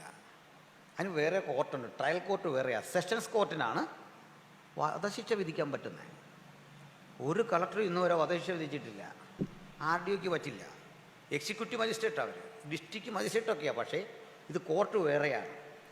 ജൂറിസ്ഡിക്ഷനിൽ പെടാത്ത കാര്യം ചെയ്യാൻ പറ്റില്ല. അങ്ങനെയാണ്. സിവിൽ കോടതിക്ക് വധശിക്ഷ വിധിക്കാൻ പറ്റില്ല. മറ്റൊരു കോടതി CJMന് പോലും പറ്റില്ല. വധശിക്ഷ നേരെ പോകുന്ന അങ്ങോട്ടാ സെഷൻസ് കോടതിക്കാണ്, അങ്ങോട്ട് പോകും. അവിടെ ഈ കേസ് എടുക്കുന്ന തന്നെ. ഇതൊരു മതകോടതിയാണെന്നേ. നിങ്ങൾക്ക് കൊല്ലാൻ പറ്റും, പക്ഷേ കല്ലെറിഞ്ഞു കൊന്നോണം. മതം പറയുന്ന പോലെ കല്ലെറിഞ്ഞു കൊന്നോണം. മതം പറയുന്ന പോലെ തലയെറുത്ത് കൊന്നോണം. ആവശ്യം ക്രൂശിക്കുക എന്നുള്ളതാ, വകുപ്പില്ല. അതവർ തള്ളിക്കളഞ്ഞു. നേരെ പറഞ്ഞു പോയി പീലാത്തോസിൻ്റെ അടുത്തോട്ട്. പീലാത്തോസ് ഗവർണറാണ്. ഈ പണ്ടും പണിയില്ലാതെ ഒത്തിരി ആളുകൾ ജീവിച്ചിരിപ്പുണ്ടായിരുന്നു. ഒരു ജോലിയില്ലാത്ത ആളുകൾക്ക് ഇത്തരം ചില ജോലികൾ അന്നും ഉണ്ടായിരുന്നു. അപ്പോൾ അതിലൊരു കക്ഷിയായിരുന്നു ഈ പീലാത്തോസ്. ഇദ്ദേഹം ആരാന്നറിയണ്ടേ? റോമിലെ സ്വന്തം ആളാണ്. ഇയാൾ റോമക്കാരനാണ്, യഹൂദനല്ല. ഇനി ഹെരോദാവുണ്ട് അപ്പുറത്തെ രാജാവ്. അയാൾ നാട്ടുരാജാവാണ്. അയാൾ യഹൂദനുമല്ല, റോമക്കാരനുമല്ല, നമ്മുടെ ഏശാവിൻ്റെ വംശാവലിയിലെ കൊച്ചുമോന, ഏദോമൈറ്റ്സ, ആ സ്റ്റോക്കിൽ പെട്ട ആളാണ് ഹെരോദ. യഹൂദ തത്വജ്ഞാനവും സംഭവമൊക്കെ അറിയാം, യഹൂദന്മാരുടെ മതപ്രകാരമുള്ള അറിയാം, റോമൻ നിയമം അറിയാം, രണ്ടും അറിയാവുന്ന കംഫർട്ടബിളായൊരു കോടതിയാണ്, രണ്ടും വിധിക്കാം. പീലാത്തോസ് അദ്ദേഹത്തെക്കുറിച്ച് ചരിത്രം പറയുന്നത് നല്ലൊരു മദ്യപാനിയാണ്. അതുകൊണ്ട് ഈ കേസുകളൊന്നും പുള്ളി എടുക്കുകയില്ല, ഉരുതപ്പെട്ട കേസൊക്കെ വിടും. പക്ഷേ യേശുവിനെ പറ്റി ധാരാളം കേട്ടിട്ടുണ്ട്, ഇന്ന് കാണാനൊക്കെ ആഗ്രഹിച്ചിരിക്കുമ്പോൾ ജനം മുമ്പോട്ട് കൊണ്ടുവന്നു. പുള്ളി ഇതെല്ലാം കേട്ടേച്ച് പറഞ്ഞു, ഇത് ഹെരോദാവിൻ്റെ അടുത്തുണ്ട്.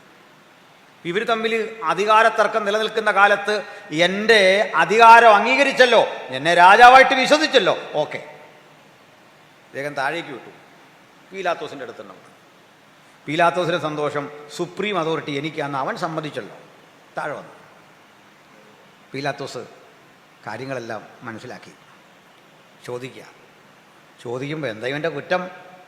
ആ കുറ്റം അവൻ നികുതി അടയ്ക്കുകയില്ല. നികുതി അടയ്ക്കാത്ത കുറ്റത്തിന് ഉറൂഷിക്കാൻ പറ്റുമോ? ഹെൽമെറ്റ് ഇല്ലാതെ യാത്ര ചെയ്താൽ 6 വർഷം കഠിനാടകം ചെയ്യാൻ പറ്റുമോ? ഹെൽമെറ്റ് വെച്ചോണോ, അത് വേറെ കാര്യം. എൻ്റെ 500 രൂപ ഇന്നും പോയി, അതുകൊണ്ട് പറഞ്ഞാൽ ഹെൽമെറ്റല്ല വേറെയാ കാരണം. അപ്പോൾ വളരെ സൂക്ഷിച്ചോണം. പക്ഷേ അതിനെ കൊല്ലാനൊന്നും ഒക്കത്തില്ലെന്നേ. സീറ്റ് ബെൽറ്റ് ഇല്ലാതെ യാത്ര ചെയ്യുമെന്ന് പറഞ്ഞ് പിടിച്ച് ജയിലിടുമൊന്നുമില്ല.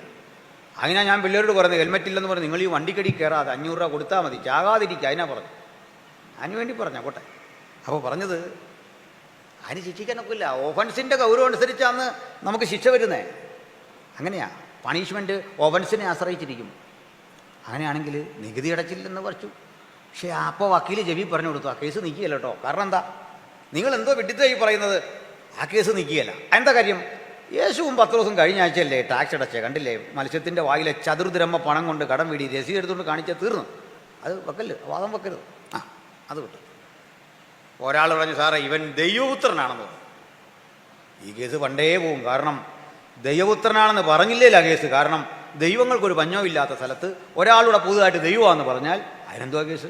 നീ ആരാധിക്കേണ്ട വിഷയം തീർന്നില്ലേ? അത് നീക്കിയല്ല. ഒത്തിരി ആയപ്പോൾ പീലാത്തോസ് ചെലവ് സഹിതം കോടതി കേസ് തള്ളണ്ട.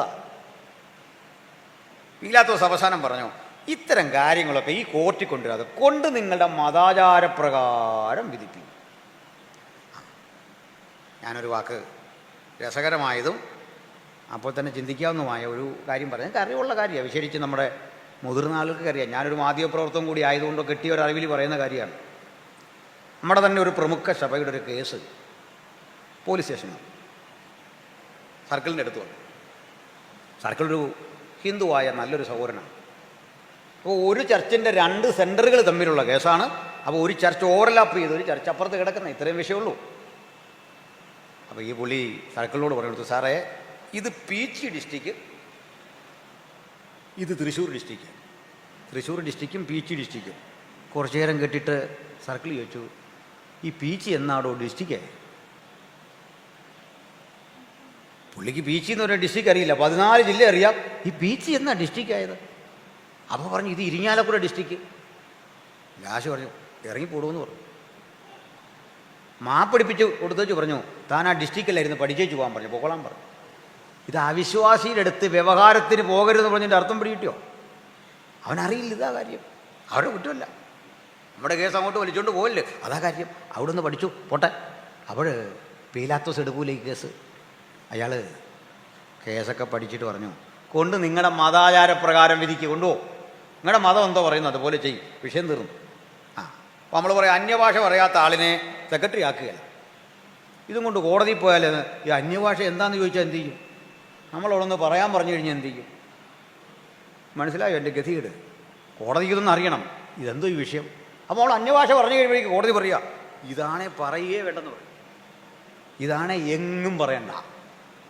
അതിൻ്റെ അർത്ഥം വ്യവഹാരത്തിന് പോകല്ല അറിയാത്തിടത്ത് ഇത് പറയണം. പീലാത്തോസ് വിട്ടു.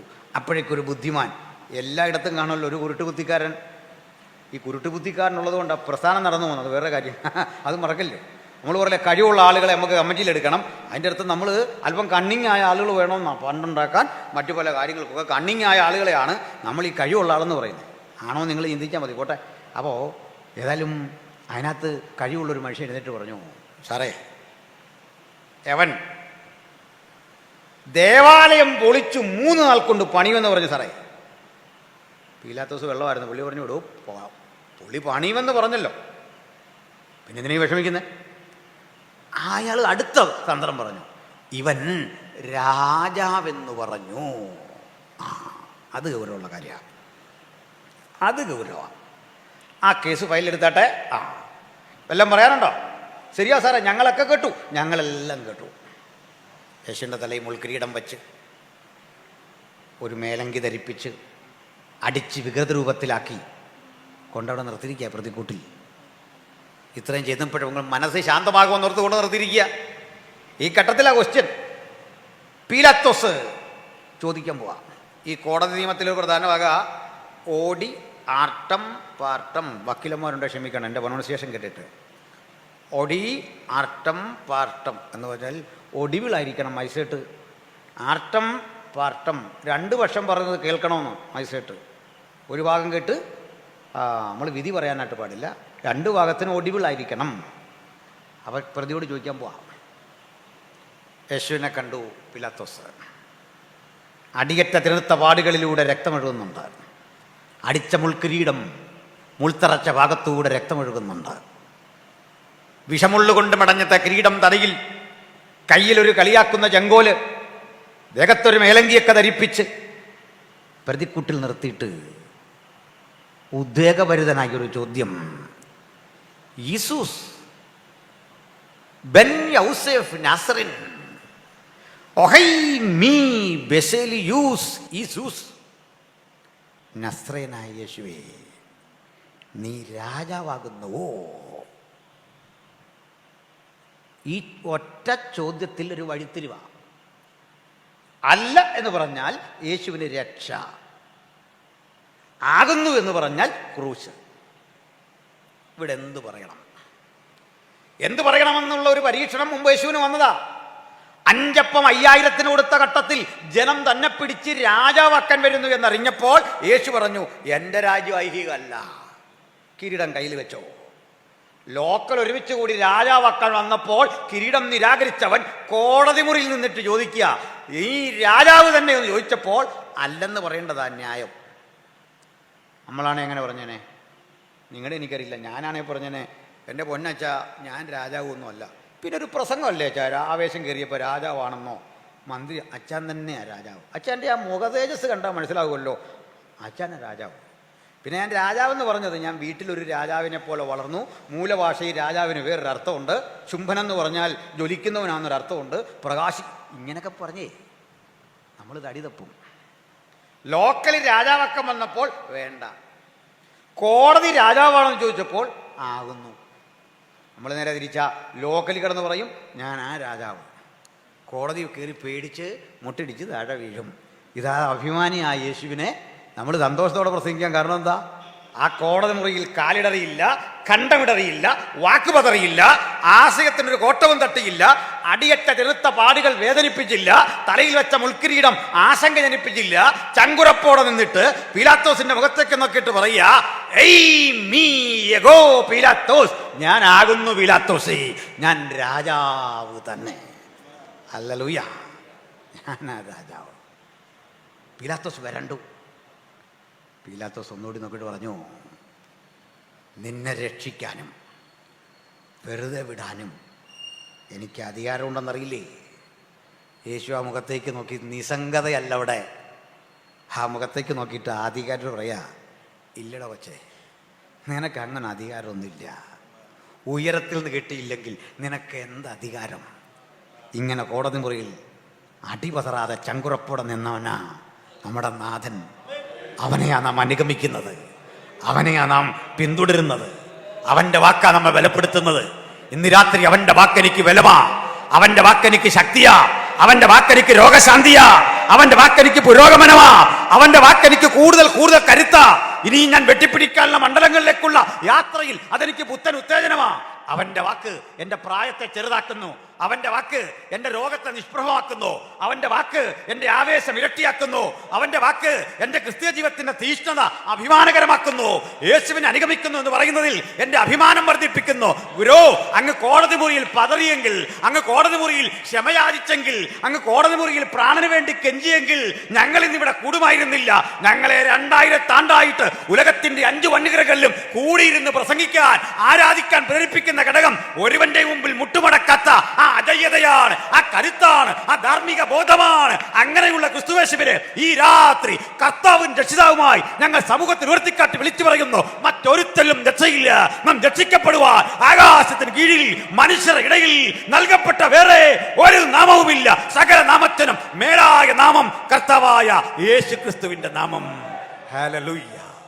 Price the Lord. സാജരേ, ക്രൂശെടുത്തവൻ നമുക്കറിവുള്ള കാര്യങ്ങളാ. ഞാൻ ആ വഴി പോകുന്നില്ല. അവനെ ക്രൂശിച്ചു. ക്രൂശിച്ച ഘട്ടത്തിൽ എന്നെ ഏറ്റവും സന്തോഷിപ്പിച്ച, ചിന്തിപ്പിച്ച ചില ഘട്ടങ്ങളുണ്ട്. ഇതുവഴി കടന്നുപോയ യഹൂദന്മാർ ഒരു ബോർഡ് വായിച്ചു. നസ്രയനായ യേശു, യഹൂദന്മാരുടെ രാജാവ്. 3 ഭാഷകളിൽ. ഇങ്ങനെ 3 ഭാഷ എന്നറിയണ്ടേ? നമുക്ക് തിരുവല്ല റെയിൽവേ സ്റ്റേഷനിലേക്ക് ചെന്നാൽ 3 ഭാഷയിലൊരു ബോർഡ് കാണാം. ഹിന്ദിയുണ്ട്, ഇംഗ്ലീഷുണ്ട്, മലയാളമുണ്ട്. എന്തിനാ 3 ഭാഷ? അതുവഴി വരുന്ന ബംഗാളി ഉണ്ടല്ലോ, ഭായിക്ക് വഴി തെറ്റല്, ഇതാ തിരുവല്ല. അതുവഴി വരുന്ന മലയാളിക്ക് വഴി തെറ്റരുത്, ഇതാ തിരുവല്ല. അത് പ്രാദേശിക ഭാഷ, മറ്റൊന്ന് ദേശീയ ഭാഷ. സായിപ്പ് ഇത് ഒന്ന് കറങ്ങണ്ട, ഇതാ തിരുവല്ല. അത് ലോകത്തിൻ്റെ ഭാഷ. ലിംഗ്വാ ഫ്രാങ്കയാണ് ഇംഗ്ലീഷ്, ലോകം മൊത്തമുള്ള ഭാഷ. അന്നത്തെ ലിംഗ്വാ ഫ്രാങ്കോയാണ് ഗ്രീക്ക്, ലോകം മൊത്തമുള്ള ഭാഷ. അതിലെഴുതി വെച്ചു, ഇതാ യഹൂദന്മാരുടെ രാജാവ്. അന്നത്തെ ഔദ്യോഗിക ഭാഷയാണ് ലാറ്റിൻ. അതിലെഴുതി വെച്ചു, ഇതാ യഹൂദന്മാരുടെ രാജാവ്. അന്നത്തെ നാടൻ ഭാഷയാണ് ഹീബ്രു, യഹൂദന്മാരുടെ ഭാഷയാണ് ഹീബ്രു.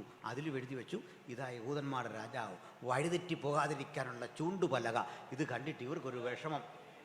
മുഴു ലോകമേ മനസ്സിലാക്കിക്കൊള്ളണം, ഇതാ രാജാവ്, മാറ്റമൊന്നുമില്ല, ഇവനൊരു മാറ്റവുമില്ല. ഇത് കണ്ടിട്ടേ യഹൂദന്മാർക്കൊരു നാണക്കേട്. ശരി, ഞങ്ങളുടെ രാജാവ് ഇതാണെന്ന് നാളെയുടെ ചരിത്രം പറയില്ല, അതൊരു നാണക്കേടാ. ഇതൊന്ന് മാറ്റണം. എന്തൊരു മോശം. ശരി, ഒന്ന് മാറ്റി കിട്ടണം. ഇവർ പീലാത്തോസിൻ്റെ അടുത്ത് ചെന്നു. അയാൾ ഇങ്ങനെ ടെൻഷൻ അടിച്ച് അങ്ങോട്ടും ഇങ്ങോട്ടും നടക്കുക. ഒന്നുകൂടെ പോയി വീശിയിട്ട് ആൾ അങ്ങോട്ടും ഇങ്ങോട്ടും നടക്കുക, ബോധമില്ല. അന്നേരം പറഞ്ഞു, ആരാണ്ട് കാണാൻ വന്നിരിക്കുന്നു. ആ, വരാൻ പറയൂ. വന്നു. എന്ത് വേണം? ഞങ്ങൾ യഹൂദാരുടെ അഭിമാരാ. ഓ, വന്നണം, പറഞ്ഞാട്ടെ. സാറേ, ഒരു ആവശ്യം ഉണ്ടായിരുന്നു. എന്താ? നമുക്ക് ആ ബോർഡൊന്ന് തിരുത്തണം. ചെറിയൊരു തിരുത്ത്, താഴേക്ക് ഇത്ര എഴുതിയാൽ മതി എന്നിവൻ പറഞ്ഞു. ചെറിയൊരു തിരുത്ത്, ഞങ്ങൾ തന്നെ തിരുത്തിക്കോളാം, എക്സ്പെൻസ് എല്ലാം വഹിച്ചോളാം, അതൊന്നും അറിയണ്ട. താഴെ ഒരു ചെറിയ തിരുത്ത്. പീലാത്തോസന്മാരുടെ മുഖത്തേക്ക് നോക്കിയിട്ട് പറഞ്ഞൊരു വാക്കുണ്ട്. പീലാത്തോസിനോടും ബഹുമാനം തോന്നുന്നൊരു വാക്ക്. എന്താ പറഞ്ഞേ? അയാളുടെ ഭാഷയും ഞാൻ പറയാം. ഹോ ഗിഗരാവോ ഗിഗരാവൈ I have written what I have written. ഞാൻ എഴുതിയതെന്തോ അതെഴുതി. എടി കോട്ടോടറാ ഇത്, നീ തോന്നുമ്പോൾ തിരുത്താനൊന്നും പറ്റില്ല. ഹോ ഗിഗരാ ഹോ ഗിഗരാ വൈ, ഞാൻ എഴുതിയതെന്തോ എഴുതി മാറ്റില്ല. ശരി, കഷ്ടം. തിരിച്ചിവർ മനസ്സുകൊണ്ട് ശവിച്ചും പുലഭ്യം പറഞ്ഞു ഇങ്ങോട്ട് വരുമ്പോൾ ഉണ്ട് 2 പേരെ വീണ്ടും വരുന്നു. അപേക്ഷയും കൊണ്ട് വരിക. ഇവരങ്ങോട്ട് പോകുന്നിട്ട് പറഞ്ഞിട്ട് പോവുക. അയാൾ വെള്ളം ഒരപേക്ഷ എടുക്കുകയില്ല. ഇനിയിപ്പോൾ നമ്മൾ സഹിക്കുകയല്ല, രക്ഷയൊന്നുമില്ല. പരമാവധി ആളുകൾ അങ്ങോട്ട് പറഞ്ഞു വിടാതിരിക്കാം, ആ ബോർഡ് വായിക്കാതിരിക്കുക, അത് മാത്രമേ നമ്മുടെ മുമ്പുള്ള വഴിയുള്ളൂ. കളിയാക്കി നമ്മളെ അപമാനിച്ചു. 2 പേര് ഇതിലും കട്ടി അപേക്ഷയും കൊണ്ടാണ് ചെല്ലുന്നത്. അത് അരിമത്തയിലെ യോസേഫും നിക്കോദിമോസുമാണ്. ഒരു ബോർഡ് തിരുത്താൻ കഴിയാത്ത മനുഷ്യൻ്റെ അരികിലേക്ക് എന്നിട്ട് പറയുക, സാർ ഒരപേക്ഷ. ആ, എന്തു വേണം? ആ ശരീരം ക്രൂശിൽ നിന്നിറക്കാൻ ഞങ്ങൾക്ക് അനുമതി തരണം. Prayer sanctioned. ഈ പ്രയർ തള്ളിക്കളയേണ്ടതാ. കാരണം മതവികാരം വ്രണപ്പെട്ട് റോമ മുഴുവൻ കത്താൻ ഇത് കാരണമാകും. പീലാത്തോസിന്റെ കസേര തെറിക്കുന്ന ഉത്തരവാ. കാരണം നിലത്തിറക്കി കിടത്തരുത് ഈ ഹതഭാഗ്യനെ, ഈ ക്രൂരരെ, ഇങ്ങനെയുള്ള ആളുകളെ, ക്രൂശുമരണം സംഭവിച്ചവനെ നിലത്തിറക്കി കിടത്തരുതെന്നാ. അതിനെ ലംഘിച്ചുകൊണ്ട് പീലാത്തോസ് പറയുക, പ്രയർ സസ്റ്റൈൻഡ്. പ്രയർ സാങ്ഷൻഡ്, അപേക്ഷ അംഗീകരിച്ചിരിക്കുന്നു. ഇതാണ് നമ്മുടെ ദൈവത്തിൻ്റെ പദ്ധതി. നമ്മുടെ ദൈവത്തിൻ്റെ പദ്ധതി ഇന്ന് രാത്രി തിരിച്ചറിഞ്ഞാട്ടെ. അസാധ്യതകളെ സാധ്യമാക്കുന്നവൻ, പ്രവചനങ്ങളെ നിവർത്തീകരിക്കുന്നവൻ, വാഗ്ദത്തങ്ങളെ നിവർത്തീകരിക്കുന്നവൻ, എത്ര പഴകിയ വാഗ്ദത്തവും നമുക്ക് വേണ്ടി തരാൻ കഴിയുന്ന ഒരുവന്റെ സന്നിധാനത്തിലാണ് നമ്മൾ ഇന്ന് വന്നിരിക്കുന്ന പ്രിയപ്പെട്ടവരെ. ഹല്ലേലൂയ. കൊടുക്കാം. ആ ക്രൂശിൽ നിന്ന് ഈ ശരീരം ഇറക്കാൻ അനുമതി കിട്ടി എന്ന് ഗൾഫിൽ മറ്റോമാർ ഓടി വന്നോട് പറയാം, സാർ ഇത്രയും സാറ് സമ്മതിച്ചല്ലേ ഒരു കാര്യം. അവരുടെ വാക്കിൽ ഞാൻ പറയുന്നേ, ആ പഹയൻ ജീവിച്ചിരിക്കെ മരിച്ചുയർത്തെഴുന്നേക്കെന്ന് പറഞ്ഞു. അവൻ്റെ ശിഷ്യന്മാരാരെങ്കിലും വന്ന് അടിച്ചു മാറ്റിയിട്ട് ഉയർത്തെഴുന്നേറ്റു എന്ന് പറയും. ഒടുവിലത്തെ ചതി ആദ്യത്തെ ചതിയിലും അധികമാവും. ഇവന്മാരിങ്ങനെ പറഞ്ഞതുപോലും ദൈവത്തിൻ്റെ പദ്ധതിയാണ്. അല്ല, ആരും കാണാതെ യേശു ഉയർത്തെഴുന്നേറ്റു എന്ന് പറയേണ്ട ഗതികേട് നമുക്ക് വന്നില്ലല്ലോ. പീലാത്തോസ് പറഞ്ഞു, ഞാൻ ഇത് ബന്ധനസ്ഥനാക്കുമെന്നല്ല, കാവൽക്കൂട്ടത്തെ തരാം, നിങ്ങളാലാവും ഇത് ഉറപ്പാക്കണം. മനസ്സിലായോ? പോലീസിനെല്ലാം അങ്ങോട്ട് തരാം, നിങ്ങൾ കൊണ്ട് ഉറപ്പാക്കിക്കോ, നാളെ എന്നെ കുറ്റം പറയണ്ട. ഇങ്ങനെ നമ്മളെ ക്രൂശിച്ച് ഇങ്ങനെ അടക്കിയിട്ട് ഉയർക്കുമ്പോഴാണ് ഒരു ത്രില്ലുള്ള, അതാ കാര്യം. അതാ ക്രൂശീകരണത്തിൻ്റെ ശക്തി. നമ്മൾ പാടൂലേ, ഉയർപ്പിൻ ജീവനാ, നിത്യാജീവൻ നൽകും കർത്താവിനോട് കൂടെ. റോമൻ ഇമ്പീരിയൽ മുദ്രകളെ തകർത്ത് കല്ലറയിൽ അടച്ചു വച്ചിരുന്ന മഹാശിലകളെ നിഷ്പ്രഭമാക്കി ഉയർത്തെഴുന്നേറ്റവനെ കുറിച്ചുള്ള അഭിമാനപൂരിതമായ സംഗീതമാ നമ്മൾ പാടിവിടുന്നത്. പ്രഭാതത്തിൽ നമ്മുടെ പൂർവികരൊക്കെ പാടിക്കെട്ട ഇന്നും പാടിക്കൊണ്ടിരിക്കുന്ന ആ മഹത്തര വചനം എന്താ? ഇവനൊക്കെ അടച്ച് പൂട്ടിക്കെട്ടിയ റോമൻ ഇമ്പീരിയൽ മുദ്ര പതിച്ച ആ എല്ലാത്തരം ബന്ധനങ്ങളെയും തകർത്ത് ഉയർത്തവനെ കുറിച്ചുള്ള ആ വചനമാ നമ്മൾ പാടുന്നത്, നമ്മൾ പ്രസംഗിക്കുന്നത്. സ്തോത്രം. ഒരു പോയിന്റ് കൂടി പറഞ്ഞ് ഞാൻ നിർത്താം, സമയത്തും. പ്രിയരേ, എൻ്റെ സന്തോഷം ഈ ഉയർത്തെഴുന്നേറ്റവനെ ചിലർക്ക് പിടികിട്ടത്തില്ല. ഈ ക്രൂശുമരണമൊക്കെ പറയുമ്പോൾ നമ്മളീ പലരും കരയും. ഞാനും പണ്ട് ഈ ക്രൂശുമരണമെന്ന് കേൾക്കുമ്പോൾ കരയുമായിരുന്നു. എനിക്കിപ്പോൾ ആ കരച്ചിലങ്ങ് മാറി. കാരണം ഞാൻ ഈ ക്രൂശുമരണമെന്ന് പറയുമ്പോൾ കരയാൻ കാരണം, പാസുമാർ പലരും ഈ ക്രൂശുമരണം പറയുമ്പോൾ കരഞ്ഞ് പ്രസംഗിച്ചപ്പോൾ ഞാൻ ഓർത്തു അവിടെ വരുമ്പോൾ കരയുന്ന പോലെ ഒന്ന് കാണിക്കണം. പിന്നെ മനസ്സിലായത് ഇവരാരും കരയുകയല്ല, ഒരു ടോണ് കൊണ്ട് കരയുന്നല്ലോ വെക്കുക. നമ്മുടെ കർത്താവിനെ അടിച്ചു. അവിടെ ഒരു ടോണിൻ്റെ ഒരു അഡ്ജസ്റ്റ്മെൻറ്റാണ്. പാട്ടുകാർക്കറിയാമല്ലോ, ഈ ടോണിലാണല്ലോ കാര്യം. പങ്കപ്പാടുകൾ അങ്ങനെ ടോണിട്ടാണ് ഈ പിടിച്ചു നിൽക്കുന്നത്. അതിൻ്റെ ആവശ്യമില്ല. കാരണം ഈ പങ്കപ്പാടും ത്യാഗവും ഒക്കെ കാണുമ്പോൾ നമ്മൾ കരയാൻ വരട്ടെ. ക്രൂശിനെ ശരിക്കും മനസ്സിലാക്കിയാൽ കരയുകയല്ല, ആവേശം കൊണ്ട് നമ്മൾ ക്രൂശിൻ്റെ മുമ്പിൽ കിടന്ന് ചാടും. അത് മനസ്സിലാക്കി ഒരുവനിൽ നിന്നാണ് ഞാനിത് മനസ്സിലാക്കിയത്.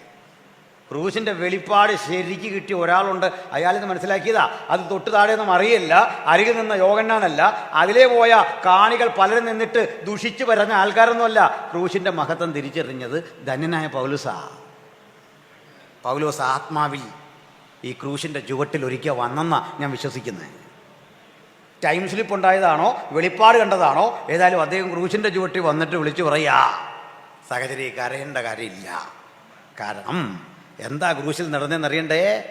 അവൻ വാഴ്ചകളെയും അധികാരങ്ങളെയും ആയുധവർഗം വെപ്പിച്ച് കീഴടക്കുകയാണ് ക്രൂശിൽ. ശത്രു സൈന്യത്തെ മുഴുവൻ പരസ്യമായ കാഴ്ചയാക്കി ജയോത്സവം കൊണ്ടാടുന്നെങ്കിൽ നാം കരയുകയല്ല, ആവേശഭരിതരാകണം. ഇരുട്ടിന്റെ ശക്തികൾ മുഴുവൻ കീഴടങ്ങിയ ഉജ്ജ്വല ആയുധത്തിന്റെ പേരാ ക്രൂശെങ്കിൽ ഒരുമിച്ച് ക്രൂശിനെ നിർത്തിക്കൊണ്ട് നമുക്ക് പറയാം, ഇതിന്റെ മുമ്പിൽ കീഴടങ്ങാത്ത ശക്തികളില്ല. ഇരുട്ടിന്റെ കോട്ടകൾ ഇടിഞ്ഞു വീഴുന്ന ഉജ്ജ്വലമായ ആയുധത്തിന്റെ പേരാ ക്രൂശ്. അതുകൊണ്ട് ക്രൂശിനെ തിരിച്ചറിഞ്ഞ, അതിന്റെ മഹത്വം തിരിച്ചറിഞ്ഞ നമുക്ക് ഒരേ സ്വരത്തിൽ വിളിച്ചു പറയാം, എനിക്കോ നമ്മുടെ കർത്താവായ യേശു ക്രിസ്തുവിന്റെ ക്രൂശിലല്ലാതെ പ്രശംസിക്കുവാൻ ഇടവരരുത്. ഇവിടെയാണ് ക്രൂശ് മഹത്വവൽക്കരിക്കപ്പെട്ടത്. ഇവിടെയാണ് ക്രൂശ് ശക്തിയുടെ ഉപകരണമായി തീരുന്നത്. ഈ ക്രൂശിൻ്റെ ചുവട്ടിൽ കരഞ്ഞും കണ്ണീരൊഴുക്കിയും ചില നിൽക്കുമ്പോൾ എനിക്കൊരു സന്തോഷം.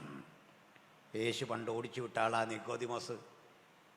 യേശു വഴക്ക് പറഞ്ഞ് ഓടിച്ചു വിട്ടപ്പോൾ ഞാൻ മനസ്സിലാക്കുന്ന ഈ വഴക്ക് പറഞ്ഞ യേശു ആണെങ്കിൽ അതിനകത്ത് കൊണ്ടൊരു സന്തോഷമല്ലേ? ഇവിടെ പ്രായമുള്ള അപ്പച്ചന്മാരും പാസ്റ്റർമാരും ചെറുപ്പക്കാരും ഒക്കെ ഉണ്ടേ. പെമ്പിള്ളേരുള്ള അപ്പന്മാരൊരു കാര്യം പറയാമല്ലോ. ഈ പെമ്പിള്ളേരൊരു കാര്യം പറയും, പപ്പ അങ്ങനെ പറഞ്ഞതാ എനിക്ക് സങ്കടം. വേറൊന്നും അവർക്ക് വിഷയമല്ല. അമ്മ പറയുന്നതൊന്നും അവർക്ക് വിഷയമല്ല. പപ്പ പറഞ്ഞ സങ്കടം. അതിൻ്റെ കാരണം എന്താ? പപ്പയോടുള്ള സ്നേഹം മോൾക്ക്. അപ്പോൾ പപ്പ എന്ത് പറയും?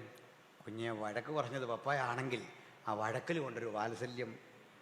യേശു ആ നിക്കോദിമോസിനോട് പറഞ്ഞു, പോയിട്ട് വീണ്ടും ജനിച്ചിട്ട് വരാൻ. വലിയൊരു ഒറ്റ ഓട്ടമായിരുന്നു. പോയ വഴിക്കേ വീണ്ടും ജനിച്ചെന്ന് എനിക്ക് തോന്നുന്നത്. അന്ന് മുതൽ രഹസ്യ ശിഷ്യനായി.